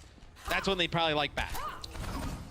It's the second time in this series we've seen a very questionable use of Transcendence from Boombox. Communication perhaps not as free-flowing as he would have liked. Again, Still a chance here for the Fusion. They want to set up a little bit. So they've got rid of that Widowmaker. Now they have the Genji for EQO. And this is one thing I wanted to see how NYXL responds to, is when the aggression comes out onto their Widowmaker, how do they protect Libero here? Because it's going to be a very fast push that comes in as soon as they figure out where he is. Well, that might be a tough one for Boombox. Oh, Mana gets stuck, but Boombox is in deep trouble. He needs to back away, but Sabiobi was there to catch him as he fell. Mono doubles back, gets himself the Mega. And yeah, the Fusion are being bundled out of here very unceremoniously. Yeah, not putting any pressure though in this fight. Yeah, you're allowing Jonak to build up towards the Transcendence. Arc has his. Now, extending those fights would be great, right? Because then you start building up towards your own support ults. Now, right now, with 47 seconds to go, you may never see that Transcendence again for Philadelphia when you blew it there towards that later half of that previous fight. Boombox wants to farm it. Libero, he did spot Carpe flanking around, so we may not know that Tracer was so close by him. Fraggy with Primal Rage. Oh, looks like he's found himself a Widowmaker here. Libero wasn't ready for that drop in. It allowed him to rappel up into the high ground. Fraggy quite low on HP. Sabiobi's down, but it's been traded out. Eco gave up his life to get himself the Widowmaker kill. And Libero can just stay safe for the time being until they're ready to recommit to the fight. The NYXL now. It'll be Libero just changing his location up, man, varying his approach. It's going to be very hard to keep tabs on this man. This isn't bad for Philly, though, Mitch. This fight's gone on so long that Boombox has that Transcendence back I was talking about. That'll be a Transcendence from Jonak, one from Boombox as well. Neptuno's going to get this sound barrier as well. Has to get a good use of it. Libero's down. Fraggy found him in the back line, Matt. Carpe going to fall to Jonak here, and that's going to be a self-destruct thrown straight up. I don't know what Poco plans to do about that. Nothing. It didn't really affect him, actually. He charges forward on Meko. Knows he needs to stay on the point, but Fraggy's fallen in the back line to the pulse bomb of Sabiobi, and Neptuno's right behind him. Boombox is left upon. No way he's going to get to the point. Nothing but a mini diva, and that'll be it. What a full hold. And that is how you bounce back from 2 lost maps. Slam the door right in the face, and not even one tick for the Fusion. Yeah, I mean, in terms of just Alim's actual kills, 17-3 in favor of NYXL. Sabiobi finishes 12 Alims, 7 final blows, only 1 death. And it's funny, it's like sometimes you end up like getting in your own head with strategy and like thinking too deep into it. It's like, this is what's gotten NYXL here, right? Like their dive and, Libero kind of flexing onto, your Hanzos and your Pharahs and whatnot. You didn't really see much of that in the first 2 maps. They tried to play a game that was more Philly's game than their own. And I feel like Sabiobi did have a fairly quiet first couple of maps in this series. NYXL, always, generally in winning matches, they commit a lot of resources into setting him up for success.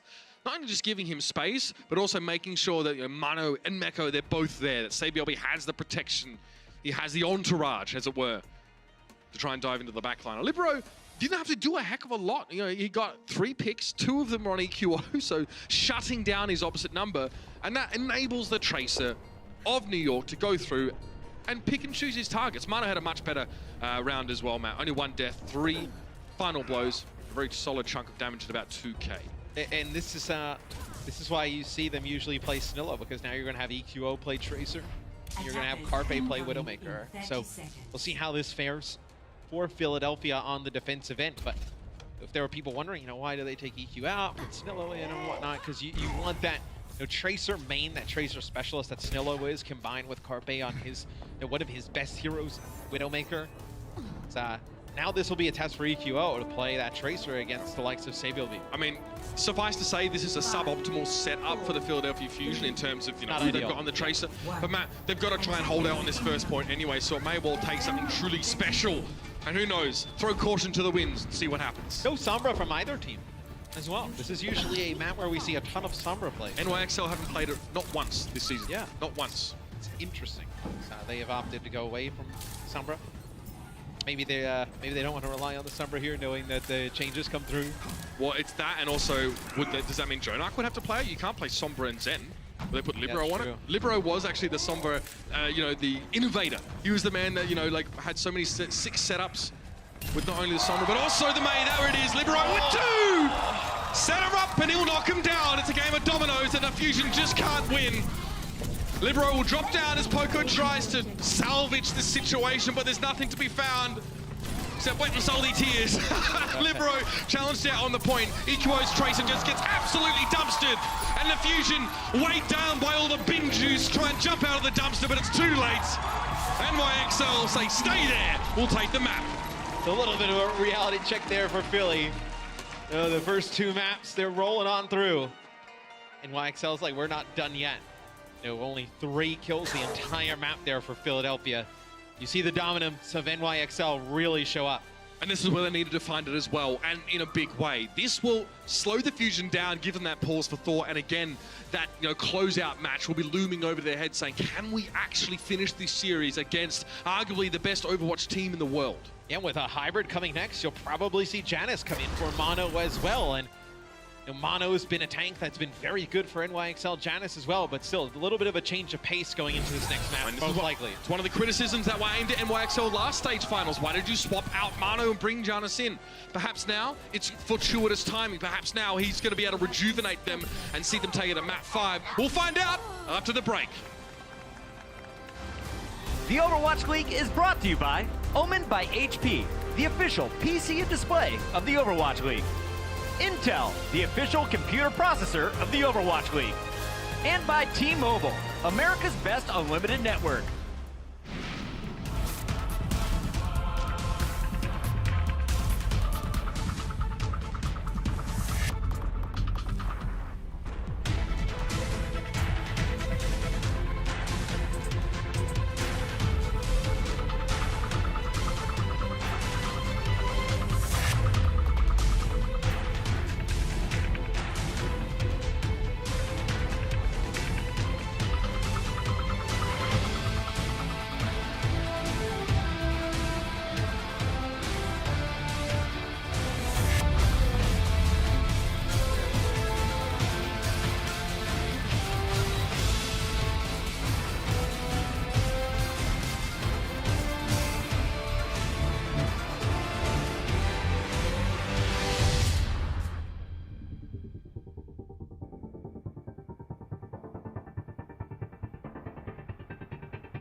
At 2-1 in the series, the Philadelphia Fusion came out blisteringly hot, but slowed up a little bit on that second half. Volskaya, the cold chill set in, and they were frozen stiff. So, Hollywood now being our next map, Matt, they still have a chance to close out the entire series here, but again, you've been in positions like this before as a player, I'm sure, where that last game to win just sort of looms over you. It's a tough one to get. I've been on the, opposing end of the reverse sweep before, being the one who has been reverse swept. It's very easy to happen. The games just go so fast on the stage. Janus, like I mentioned, will come in for Mono here for NYXL.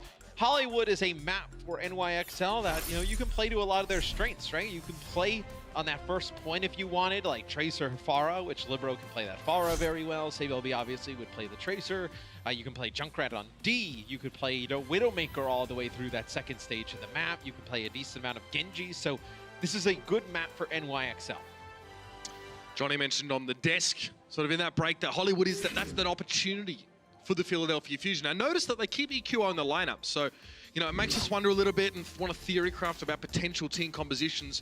When Carpe plays Widowmaker and they want a Tracer to go with it, normally it would be Snillo being subbed in. So we've seen teams play that attacking and defending Widow, especially on this Westworld stage of the map.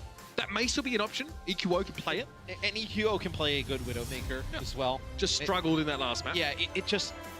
Carpe has been so good today on Widowmaker, right? Like what we've seen from him today has been nuts on Widowmaker. It's like when somebody's that hot, you just kind of put him on the hero. But you can see just flying through the map, the players on the stage, is they're getting ready to go. And the crowd also, as we are readying ourselves now for what may be, it may be the final map here. The NYXL have to batten the hatches, dot their I's, cross their T's, and try and take it through to a fifth here, because the Fusion will be hungry to be done. Yeah, so we were talking a little bit during the break. You see Janus come in. When Janus comes in, they don't run... NYXL sometimes runs that double off-tank setup with Meko on the D.Va, and then Mono will play Roadhog. They don't run that when Janus is in the game. So they have SaveLB play Roadhogs here. They're going to go triple tank with that Junkrat again. So this is the composition that they used, you know, outside of, you know, Janus on Orisa. They used this on Lijiang Tower, you know, with a different main tank, and it ended up hurting them when EQO went to Pharah. They don't have a Pharah in right now. Does Philadelphia realize this and change them? It's time for Philadelphia to test their mettle up against, again, the top team so far in the Overwatch League, and the opportunity to take the Stage 2 title. And we'll see a lot of junk in the trunk for NYXL right now, and Fraggy's having none of it. Nope, they're going right back. They're going to change right away. So they're going to go with Widow and Junkrat here. So they're going to go a little bit heavier. Yep, they see Junkrat. They're going to go over to Zarya, capitalize on that. So really smart changes here from Philadelphia. Not like trying it one or two times. They're going to go to a comp they know works against it. Bit of the slambulance action now, and Carpe's already a step up the stairs to that high ground. Jonak will keep him honest, though, with those orbs, as he often does. Carpe drops down, and Libero with the 1-2 punch from either side of the divide. Jonak with the first bit of damage, Libero with the finishing touches. Macabre indeed, but that's Libero's art style. So the key here for Philadelphia is to have Poco's barrier available and get past the Orisa shield. Because when you get past the Orisa shield, then everybody's kind of out in the open here. You need to have Fraggy just kind of run into him, have that protection from the Zarya bubble. EQO will go off of Roadhog, will go over to D.Va here, so gonna have that extra defense matrix to follow in Fraggy. Carpe on the McCree. Now let's see if they can pressure this one forward. Coalescence is already there, of course, as the Moira's had spending a lot of time healing up these big bodies. You can see Jonak was so low. EQO's following up the damage. The way was paved here with the back of the Moira ultimate, and now the Fusion are going to finish the job. Finding Jonak forces his Transcendence. Very less than ideal use of that one, of course. There's only a couple players here for New York. Like Arc attempting to join on the point, maybe trying to go for a resurrect. SaveLB should be cut down here as EQO trying to receive him. Graviton Surge throwing down, and Micro Rockets in. EQO hooked though during the animation, and it wasn't enough follow-up at all. The New York recover.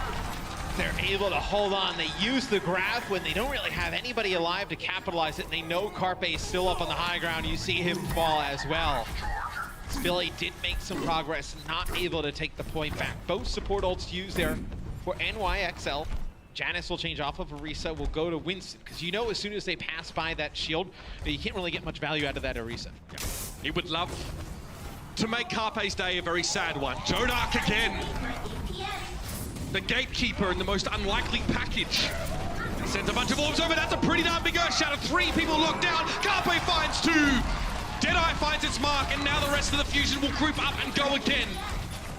Only a couple players left on the point here. SaveLB is actually in a flanking spot on the Roadhog. Carpe has to be careful. That hook will be coming for him. It connects. He's kept alive, though. The healing is good, and now SaveLB is going to be punished for his insolence. Pushing after challenge. Carpe plus Poco now. It was EQO on the D.Va. We'll get the job done. McCree staying alive, and that's the point. Philadelphia, what a great combo to open it up. And you can see EQO's game sense there, Mitch. No, he's not a player who plays D.Va as, you know, obviously his main hero, but as soon as Carpe gets hooked, he makes a beeline right into Sabiel, gives him a little bit of a bump, the flashbang comes through, he's able to finish him off. It's extremely impressive when you see, you know, a player who doesn't play one of these off tanks switch on over. They'll make a few changes here. Poco will play D.Va, you let Fraggy go to Winston, and this is where you bring in Carpe on the Widowmaker. Dronak needs to be careful. He's sitting a lot further back than the rest of his teammates right now. You can see him there on the wireframe in the periphery. Riptire for Libero. Trying to burn some rubber, he thinks. Again, doing a bit of scouting with that one. They've actually, Libero's down, so that Riptire now amounts to nothing. Carpe picks it off.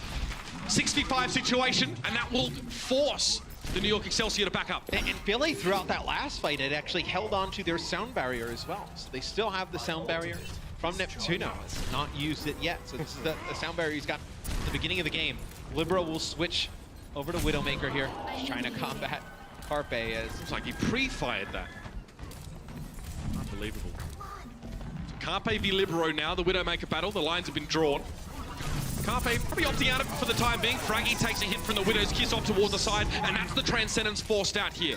Philadelphia using the sound barrier, probably just to try and weather the storm, and then they can back up and re-engage. But Sabiel's got himself in the back line, and Libero has found Carpe.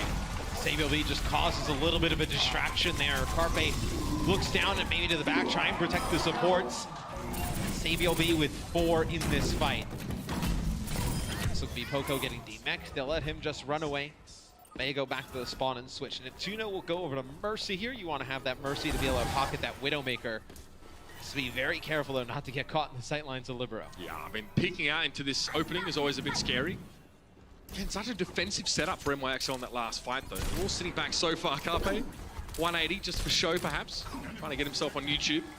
And we've talked about, you know, on offense here against the Widow on the defense, you almost have to run the Widow yourself because trying to dive it's just so much space to cover. The Widow's going to be able to take a few shots. By the time you get there, you're all about half HP, and then she just grapples to another location. Sabiel sees Janus in the distance and realizes that Janus has actually managed to get into the back line, and that's the peel from the Philadelphia Fusion. The entirety of the front line for Philly drops back in. And now the NYXL are trying to go back to the safe position. You see them sort of break out, they disengage again. Trying to, you know, frustrate and flummox the Fusion into making an error. This might be one. Carpe pushed forward very far. He's just trying to get a pick here. I mean, you need to cause some kind of action here for Philadelphia. You're not really getting those picks early. Jonak has got the box here. Jonak with a kill on a Carpe as well. It's just so frightening when this man starts to get rolling. The entirety of the NYXL are backing up, trying to give him protection. They're not diving. They're waiting until they get the first pick here. NYXL waiting until the Philadelphia Fusion make a positioning error or they find that first kill. I mean, as Jonak leads NYXL in terms of damage right now. That's just disgusting. Headshots for days there on the Zen. 20 seconds. And the Fusion, are they starting to run out of steam? Who would have thought a new age power source method of generating energy would actually run out, but perhaps this is where it happens. Libero's forced to drop back, does take a bit of damage here. Orbs thrown in his direction. It is now or never for Philadelphia, and they start off the fight aggressively, as with the last few, but Fraggy now needs to back up. He's taking too much damage. Libero found a first pick in the fight, and Sabiel would love to add to the heap of skulls. And they got to get this res off onto Boombox. He has that Transcendence to use, and they finally do. Boombox now straight into the Transcendence. Poco's mech is removed, though. There's not much for the Fusion to work with. They're working on fumes. And a D-scored or one Poco on the payload's going to make it all too hard. Fraggy's been kept away, shepherded from that payload. There's no way the Omnic Director's going to get to his film today. Jonak pulse bombed out, but that's all that can be done. Time's up, Philadelphia. And a look of dismay on the face of Fraggy. They know they've pulled up short on this map. And look, EQO did not play bad on Tracer there. You know, 8 limbs, 4 final blows. You just really needed, you know, Carpe to win that Widowmaker battle versus Libero. Libero stepped up in a big way.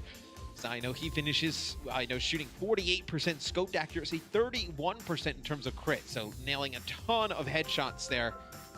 And you need to. I mean, when you're playing that Widowmaker up on that high ground on defense, it is so difficult on that offensive side. If you want to go dive, so much space to cover. You're really relying on your Widowmaker to be able to win that battle. That time, Libero gets the best of Carpe. And this is the Libero that knew this series. Stepping up into this role and actually winning that Widowmaker battle easily. We saw that play from Jonak, those 2 quick kills, and that's just, again, we often see this from New York, right? They create this sort of, convex setup with him at the center of it. and he can just dish out damage from behind a wall of protection. And NYXL, they're doing a good job of focusing the tanks now of Philadelphia. We mentioned earlier in the series how Fraggy and Poco are keeping their deaths down. In the first half there, Janus and Meko combined for only 2 deaths. Both of them came from Janus. I know you had 5 Meko from didn't Fraggy. die.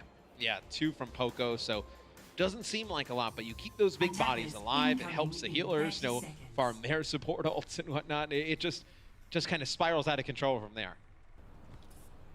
So the Fusion realize now that, I mean, realistically, a full hold on first point might be pretty hard to achieve. So already in the back of their heads, they're probably thinking about the second phase and how to recover quickly if there's a lost fight here on first map. It's going to be about playing that Widowmaker. They got to play it to perfection? Yes, at the highest of highest level. It'll be just a dive plus a mercy that comes out here for NYXL. New York abiding by the keep it simple principle.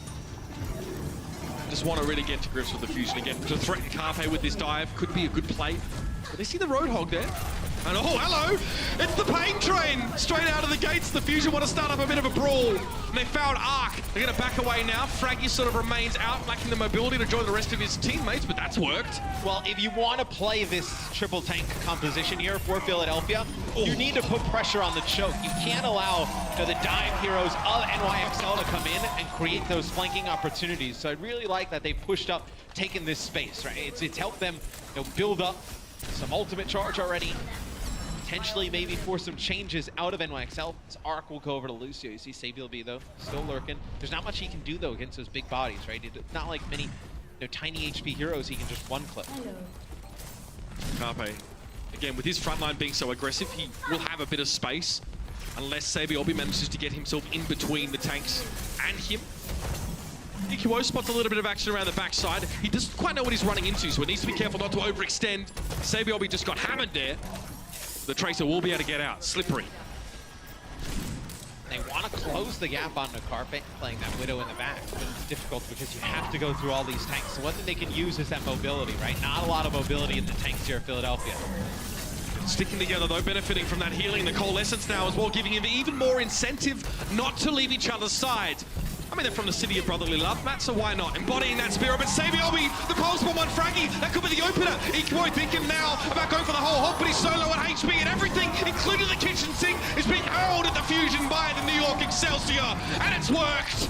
They will crumble, collapse and capitulate here on his first point, and NYXL will take it.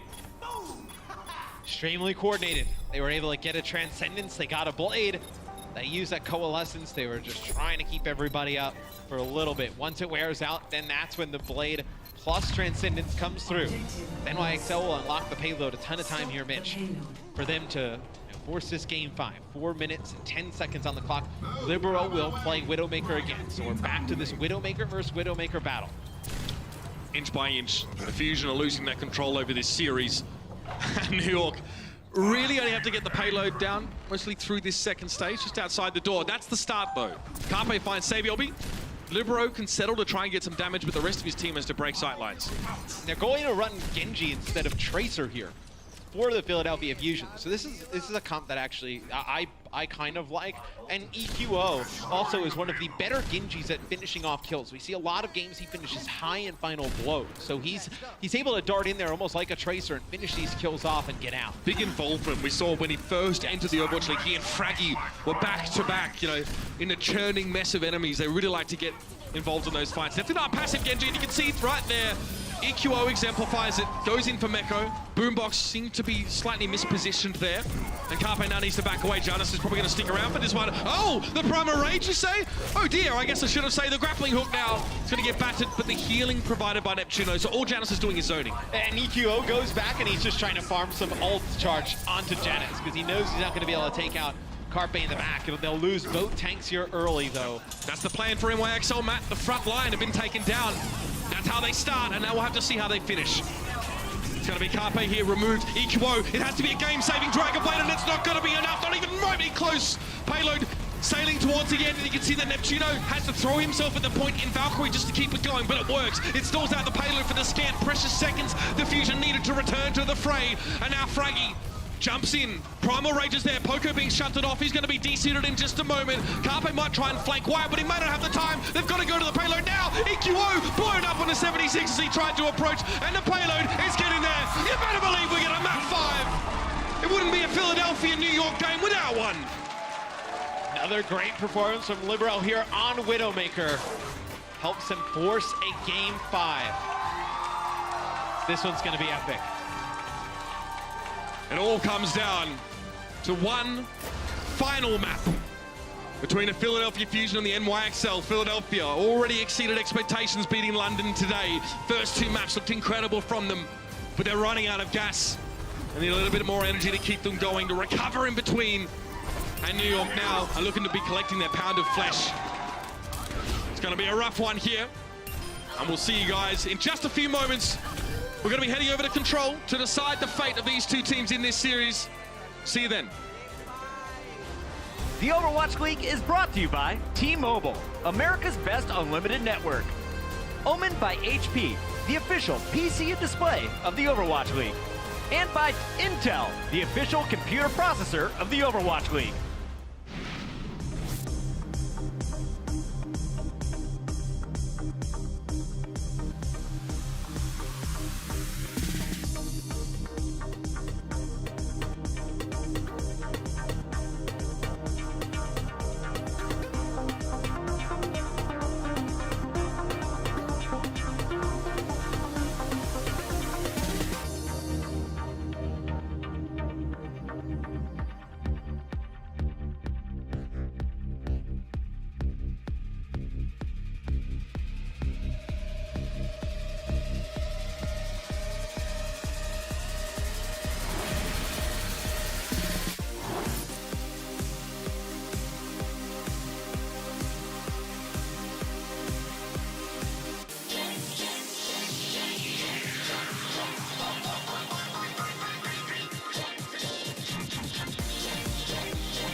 Ladies and gentlemen, boys and girls, it all comes down to this. One map, the winner gets $100,000. The loser goes home with $25,000. We're getting ready to see who really has the clutch gene. Who's going to be our Stage 2 champion? Will it be the Philadelphia Fusion or will it be the NYXL? Blizzard Arena, let me know. Who's it going to be?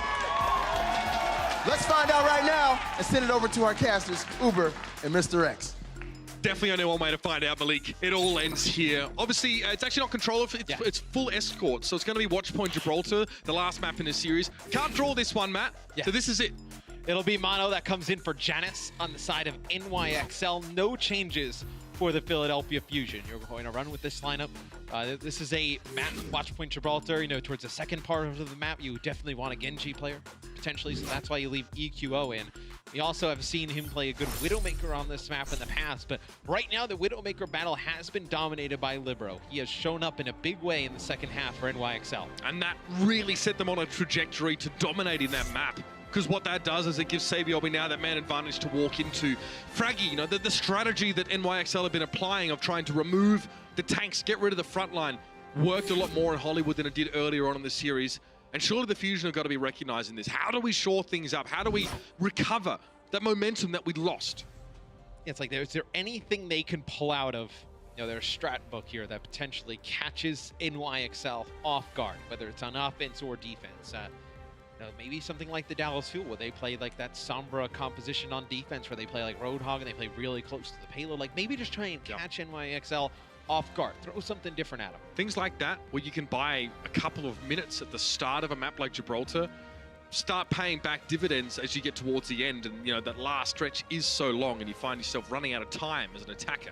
And we have seen NYXL on offense. They'll obviously be starting on defense here, but on offense we have seen them go towards double sniper on this map as well, with Libero on Hanzo and Sabiel B on the Widowmaker. So I feel like this is going to be very interesting from both sides. And you see that Widowmaker's played 61% of the time on this map.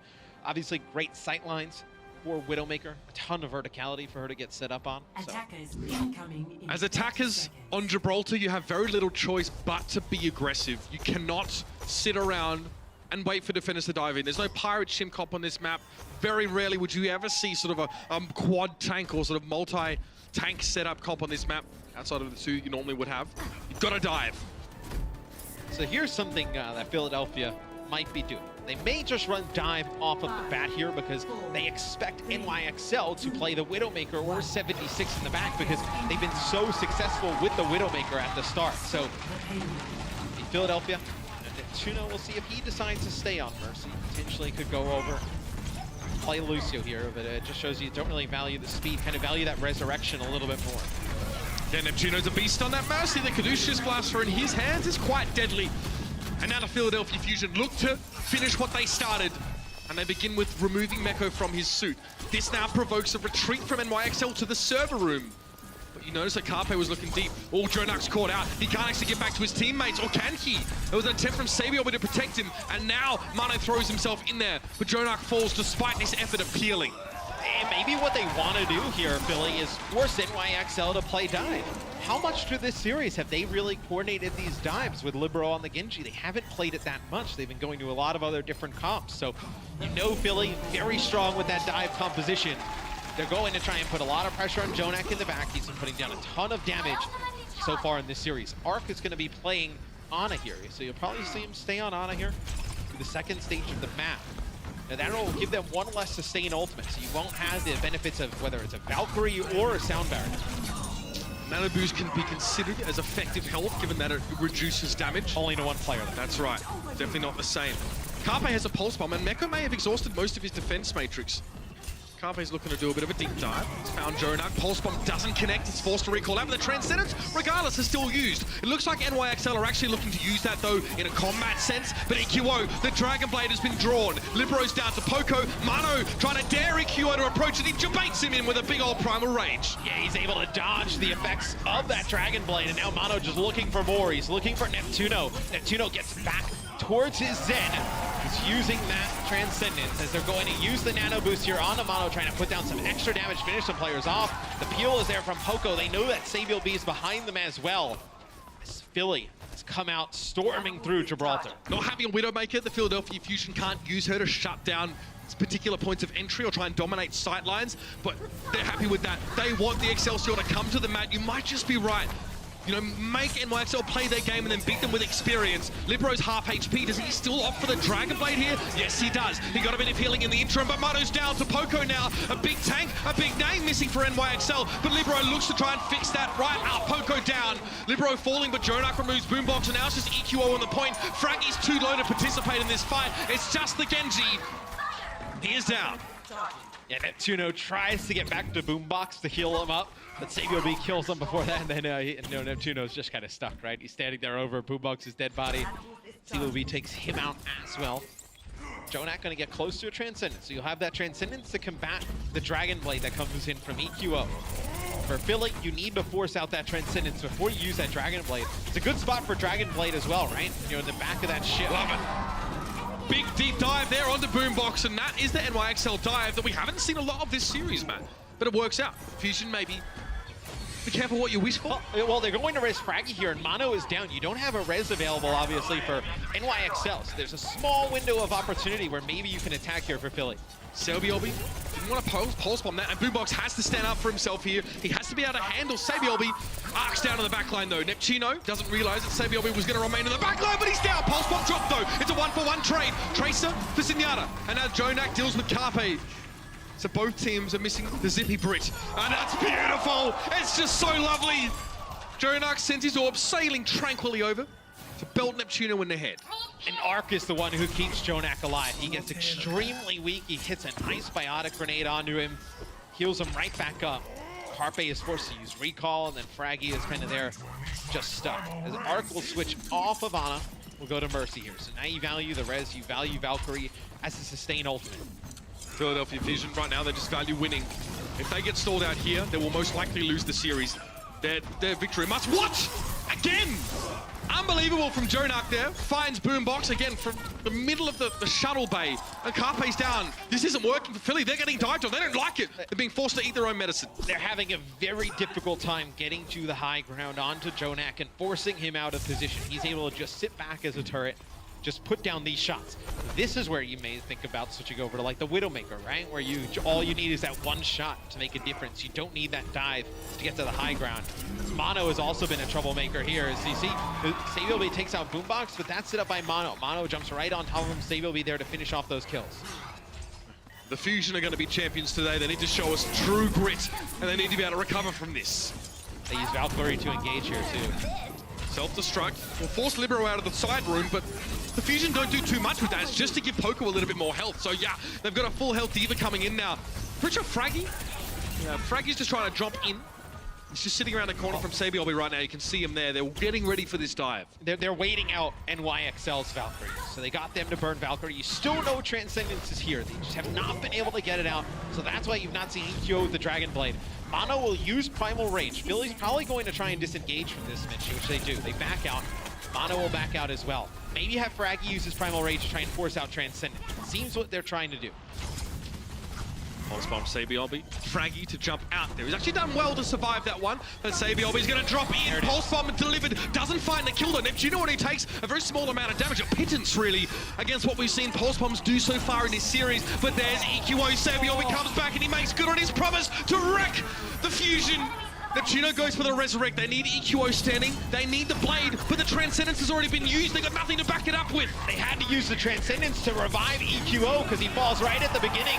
Libero will use his own Dragon Blade. As he's able to get one, he goes back to the payload. So you have both flankers alive here. It's going to be a Hail Mary Blade from EQO. It has to be big. There's no other choice. EQO finds Jonak. Mono's down. He's found himself too. 16 HP, hanging by a thread and walking a very fine line. But now Meko on the point. Libero trying to clean up, but Carpe recalls just in time. Flashes in. Meko desuited. Sabiobi now joining the fray. Poco does have a bomb. A self-destructor zone away from the point here. But New York are determined to stick to this one. They're not going to let the Fusion get away with this. Poco half health. Fraggy being healed up as we speak. And Carpe down. Jonak again. He may have just dashed the hopes of the entirety of the Fusion right now with those one shots. Self-destruct in, Carpe brought back to life, and he's needed so badly by the Fusion right now.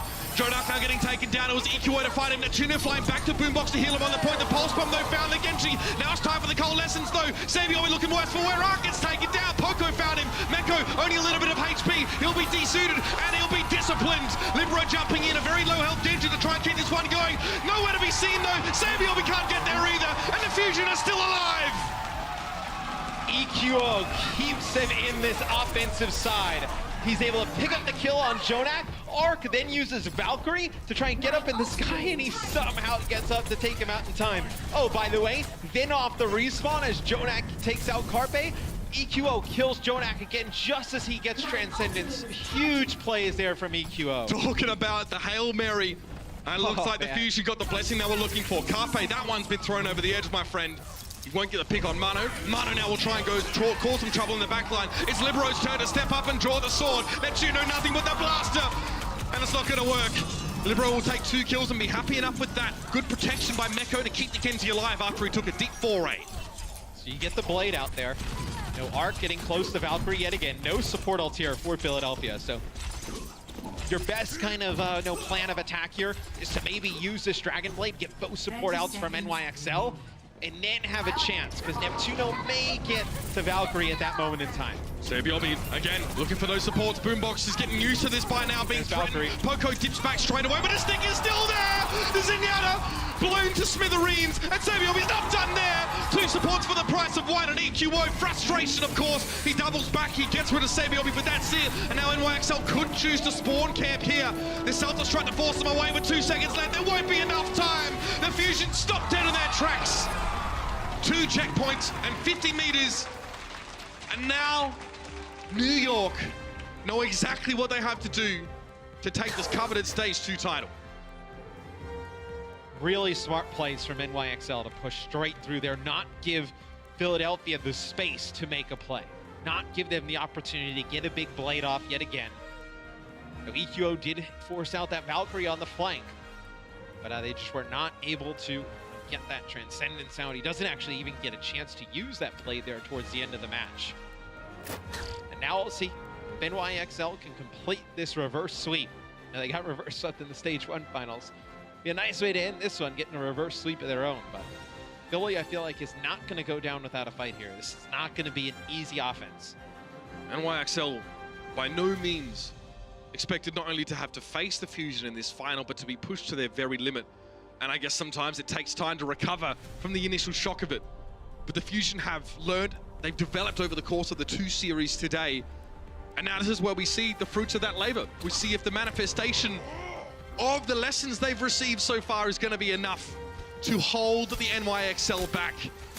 Remember, just outside that second checkpoint was where the payload got to. The Fusion had to dig their heels in. It's going to be a long winter. It's going to be rough. Philly on defense, Neptuno will play Ana. So the tanks have to be very careful. You don't have the benefit of Neptuno playing Mercy, able to get those reses off. And I talked about maybe we see like Sombra on the defense from a certain team, whatever. Does a Libero run it here on offense? Be something that Philly probably is not prepared for. Something that I don't think anyone is really prepared for. He switches over to Widowmaker. So this is just more of what you normally see from NYXL. Philadelphia want to get their hands dirty. Scrappy until the very end, Matt. Have that Tuno on that Ana.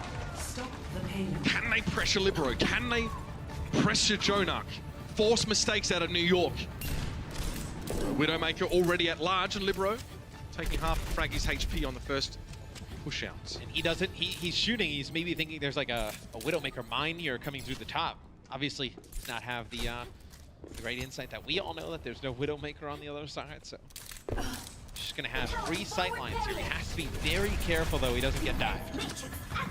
No attempt for the Fusion to really try and stop this payload yet. They're setting up, split between the server room and the left-hand side of that hook turn. Fraggy low again, Orb of Harmony will keep him topped up for the time being. Libero's just waiting for his chance to break this wide open. Playing around the server room here, it's dangerous. So, you're putting yourself in a prime place for Savior B to go in and cause a lot of chaos. You are cutting off Libero, though, from anything he can get done, though. Solid hold thus far for the Philadelphia Fusion. Payload stopped. That was the opening, though. It's a trade. Carpe went deep for Jonak, and now Libero. Where's the Tracer, he says. Carpe wanted to actually face him face to head. And Arc is going to get taken down. Mano removed. The Fusion now spring forth into action. And despite the nano boost even being committed to EQO, he doesn't have to blade here. And there's a trans not far away for the Fusion. He uses the nano boost on EQO so he can get that dash straight through Arc and take him out before the res comes onto Jonak. Because then you would have had both support ups for NYXL at full strength with all their support ults, and you would have been down frag. So you needed to use that to make sure you got that kill. Xavier will be pulse bomb. He knows where this is headed, straight to the server room. Can he put a virus in the system? That's the question. Pulse bomb dropped in. He's got Neptuno. That'll do. Transcendence from Boombox, but as he pops out, he realizes it's nothing but a dastardly landscape to greet him. He will be removed. Mano, there he is. Poco desuited. Carpe removing Libero here, but it is the Fusion in complete and utter disarray right now. Carpe forced to zip on out. Sabiobi would love to chase him, but lacks the blink charges to do so. Carpe won't be able to do much at all, and the Fusion have to set up for the second phase here. First checkpoint reach for New York. First milestone on the way to their hoped victory. You would think, though, Philly should be able to win this next fight, though. Dragon Blade, Self-Destruct, and Primal Rage versus no support ults on the other side. They just need to close the gap. Manu challenging the back line of the Fusion to a tickle fight. Choose to opt out of that one. But Carpe and EQO use the absence of the tanks of NYXL to get in themselves and find the support. And they're going to win this fight without having to use Dragon Blade. So you hold on to Dragon Blade, now you have a Nano Blade for the next fight. It's pretty big to hold on to some of those ultimates there. They get that one just done with Fraggy's Primal Rage. And you imagine they're going to play extremely close. And NYXL, they expect that. They switch off of Widowmaker, they go over to Genji. They're going to dive up on the high ground. Neptuno, most likely here, going to be the target. Ana, who can't really defend herself at that close range. Nano Blade here, EQO, it's definitely on Nano's side. It's massive! 3 kills, and he got both of the supports, Matt. Definitely the most important part of that one. The 1-2 punch. And EQO finishes in style. All the trimmings. Lovely Dragon Blade there. Close the fight. And another good thing about running Ana here for the Philadelphia Fusion is obviously that nano boost, but the biotic grenades at range. You know, when there's only really, what, 4 entrances here for NYXL, you know, the 2 doorways on the top and then the 2 doorways on the bottom, you can land big biotic grenades that deny a ton of healing on the way out. Dive defense. Definitely working out for the Fusion thus far. They've had to, you know, commit ultimates such as Nano Boosts and Dragon Blades, but so far so good. Carpe would love a Pulse Bomb, but he's not going to have one for a while here. It has to be a bit of a vanilla approach by the Fusion. Carpe evading his attacker there at 11 HP, and that's Mano going for the Primal Rage now. He actually was Biotic Grenaded. See if that actually makes a huge difference in the grand scheme. No, the Transcendence does get forced out. Neptuno was trying to avoid that occurring, but Boombox now has to drop down and get his ult on. And I caught it there for a split second. Mano was actually slept, and then the peel comes in from, I believe, Fraggy, and ends up waking him up, and then he uses the Primal Rage to stay alive, which in turn forces out Transcendence from both teams. So you also have no Valkyrie here for NYXL. So you will have this Nano Boost. You're going to give it on a Boombox to just keep him alive. Oh, it's perfect! Nano Boost to Boombox, and he gets the job done. Extra damage, but more importantly, staying alive is the name of the game. Poco getting hammered though, definitely getting pressured. Libero going with the Dragon Blade. Byron Aid was thrown, but not enough to stop Libero. Still very healthy, and now he'll slice and dice Poco out of his mech. The payload this entire time has been moving forward, and the NYXL are getting so close now, Matt. They can taste victory, but they haven't got it yet. Carpe in, Pulse Bomb, that's a stick! Okay! Libero blown to smithereens, but Fraggy's also going to go the same way. EQO down, Carpe can't get there, and here it is. It's the final stretch for New York. 50 meters stands between them and stage 2 victory. 3 minutes left on the clock. Oh, and they have a great set of ultimates here. They're going to have Transcendence and Valkyrie. Libero will switch off of Genji. We'll go to Widowmaker. All it takes is one pick. You're going to have Carpe play Widowmaker. You're not going to have a Tracer because EQO has that Dragon Blade. You want to get a use of it. Again, we see this off from Sabiobi. Paved the way to victory with a well-placed Pulse Bomb, particularly in the direction of those supports. All he sees right now, or hears, is that Diva. That's a target. It's also a target. Sees Boombox in the backside, thinks better of a Pulse Bomb. Doesn't quite go where he intended it to, but the payload is so close now, Matt. He's teetering on the edge of ending the game here and now. Dragon Blade for EQO. Fraggy needs to stay on the payload. He's got no choice. Boombox has to commit. He and Neptuno standing tall. Now the Resurrector's going to be there. It's Poco that's brought back to the fight. Jonak goes in. Poco never got to remech. Libero picked him off on the Widowmaker. Jonak now low, but he's been pocketed by the healing. And it's just EQO. One man. Neptuno to step up. Carpe on the Widowmaker has to fight the old-fashioned way, but it won't be enough. Ever upward, and the NYXL stand finally at the top.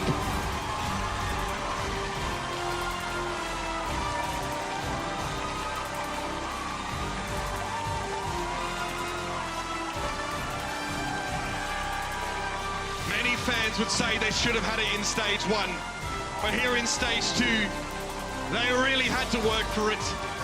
The scrappy upstarts of the Philadelphia Fusion pushed this squad to the very limit. and gave us an incredible game of Overwatch, Matt. It's a long day for Philadelphia, Mitch. They take London the distance and NYXL the distance. They just can't close it out. Those closeout maps so difficult when you go up against this top competition. And NYXL, they showed up in the clutch. Libero was fantastic on the Widowmaker. Savior will be here. Our final map, 34 limbs, 18 final blows, only 7 deaths. There's not a more clutch player in the league than him. Stage 1, they were reverse swept, and you can see the pain on them, the anguish of losing a game that they should have won. But now they are the orchestrators of the reverse sweep. Philly came in swinging, there's no doubt about it. But NYXL outlasted them. They stayed with their heads in the game. Veteran minds like Savior will be on this roster, really keeping them together. And Jonak waking up on that Zenyatta towards the end. Really managed to put together a beautiful showing. And this team now do take their rightful spot as the Stage 2 title holders and the best Overwatch team in the world, Matt. I think that's a safe one to say. Oh, they have solidified that spot without a doubt, at least in my mind, that they are the best team we have in Overwatch League right now. Let's go to the desk to break it down. Thank you so much. Give it up for Mr. X and Uber, and more importantly, the New York XL, your Stage 2 champions. Reinforced Crumbs, this was such a ridiculous performance, and if you look back at Stage 1, it was New York. They got reverse swept by London. They fall down 0-2 against Philadelphia. Now they get the revenge. They are officially the best team in the world right now. We're going to discuss more about the games in just a moment, but right now we got Zoe down on the floor with our champions. It's Arc. Thank you so much. Please give it up for your Stage 2 champions, NYXL. Arc, in Stage 1, you guys were in the finals. Sorry, throw that party around. In Stage 1, you already made it to the finals. You got reverse swept, thank you, by the London Spitfire. Today, you guys reverse swept the Fusion. How did you get it done? First of all, we thought London would come up, so we prepared lots for the London, and we tried to did it, but Phila was really good, so we should prepare again. We thought just like that, and we just changed our mind in the game, and I think that's the reason we won the game again. I guess that did work out pretty well for you guys. Now you are the champion, you got your redemption. How do you and your team feel? I think there's no word to express this one, because we were really depressed when we got reverse swept in the Stage 1, and now we did it, so some of them are crying, so so good. Well, rightfully so. That was deserved. Thank you guys so much. Congratulations. We're now heading to the desk one last time with Pocket, Crumbs, and Reinforce. Thank you so much, Zoe. What an awesome way to end Stage 2. You couldn't ask for a better day of the playoffs. Did you guys have fun? Me too. Let's get into this. Crumbs, Reinforce. So many great plays, so many great players on this stage tonight, but we have to crown one as our player of the match, sponsored by Omen by HP.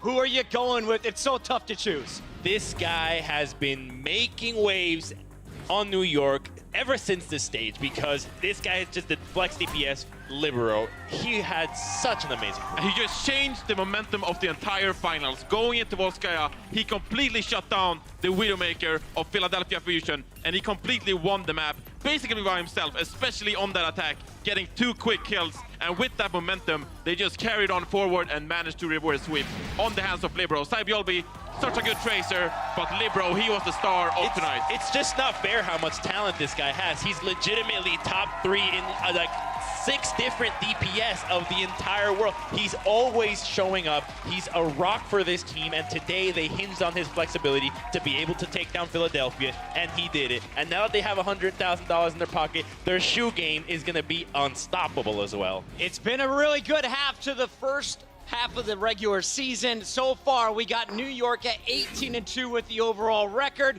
They got second place in Stage 1, but came back stronger than ever here in Stage 2. They are the #1 team in the world. Johnny, Philadelphia, though, we got to talk about this squad real quick. They walk away with $25K in their back pocket, but more importantly, they now know they can compete with the world's best. We have to. I mean, I called the reverse sweep, but still, Philadelphia, it was a bit unfair for them because they had an amazing game versus the London Spitfire. They go up 2-0 versus the New York Excelsior, and they really prove that they are one of the best teams in the Overwatch League, of course. But as I said, endurance, it is a factor. Fatigue hit them. They were already in adrenaline on Hanamura versus London, I reckon. So you go up against here, you lose the momentum on Volskaya, and then you have to fight through map 4 and map 5. And it's hard to win championships. Yeah. So not being able to get that momentum back within the series, it's tough for them, man. It's hard, it's a grind. Crumbs, we saw 10 amazing maps. Best moment of the day for you? Best moment of the day. Wow. I'm going to say Route 66 against London Spitfire. That game 5 was really impressive for me. All right, we have all of the VODs going up on OverwatchLeague.com, and you see the whole room is clearing out. We're going to go celebrate with the New York XL.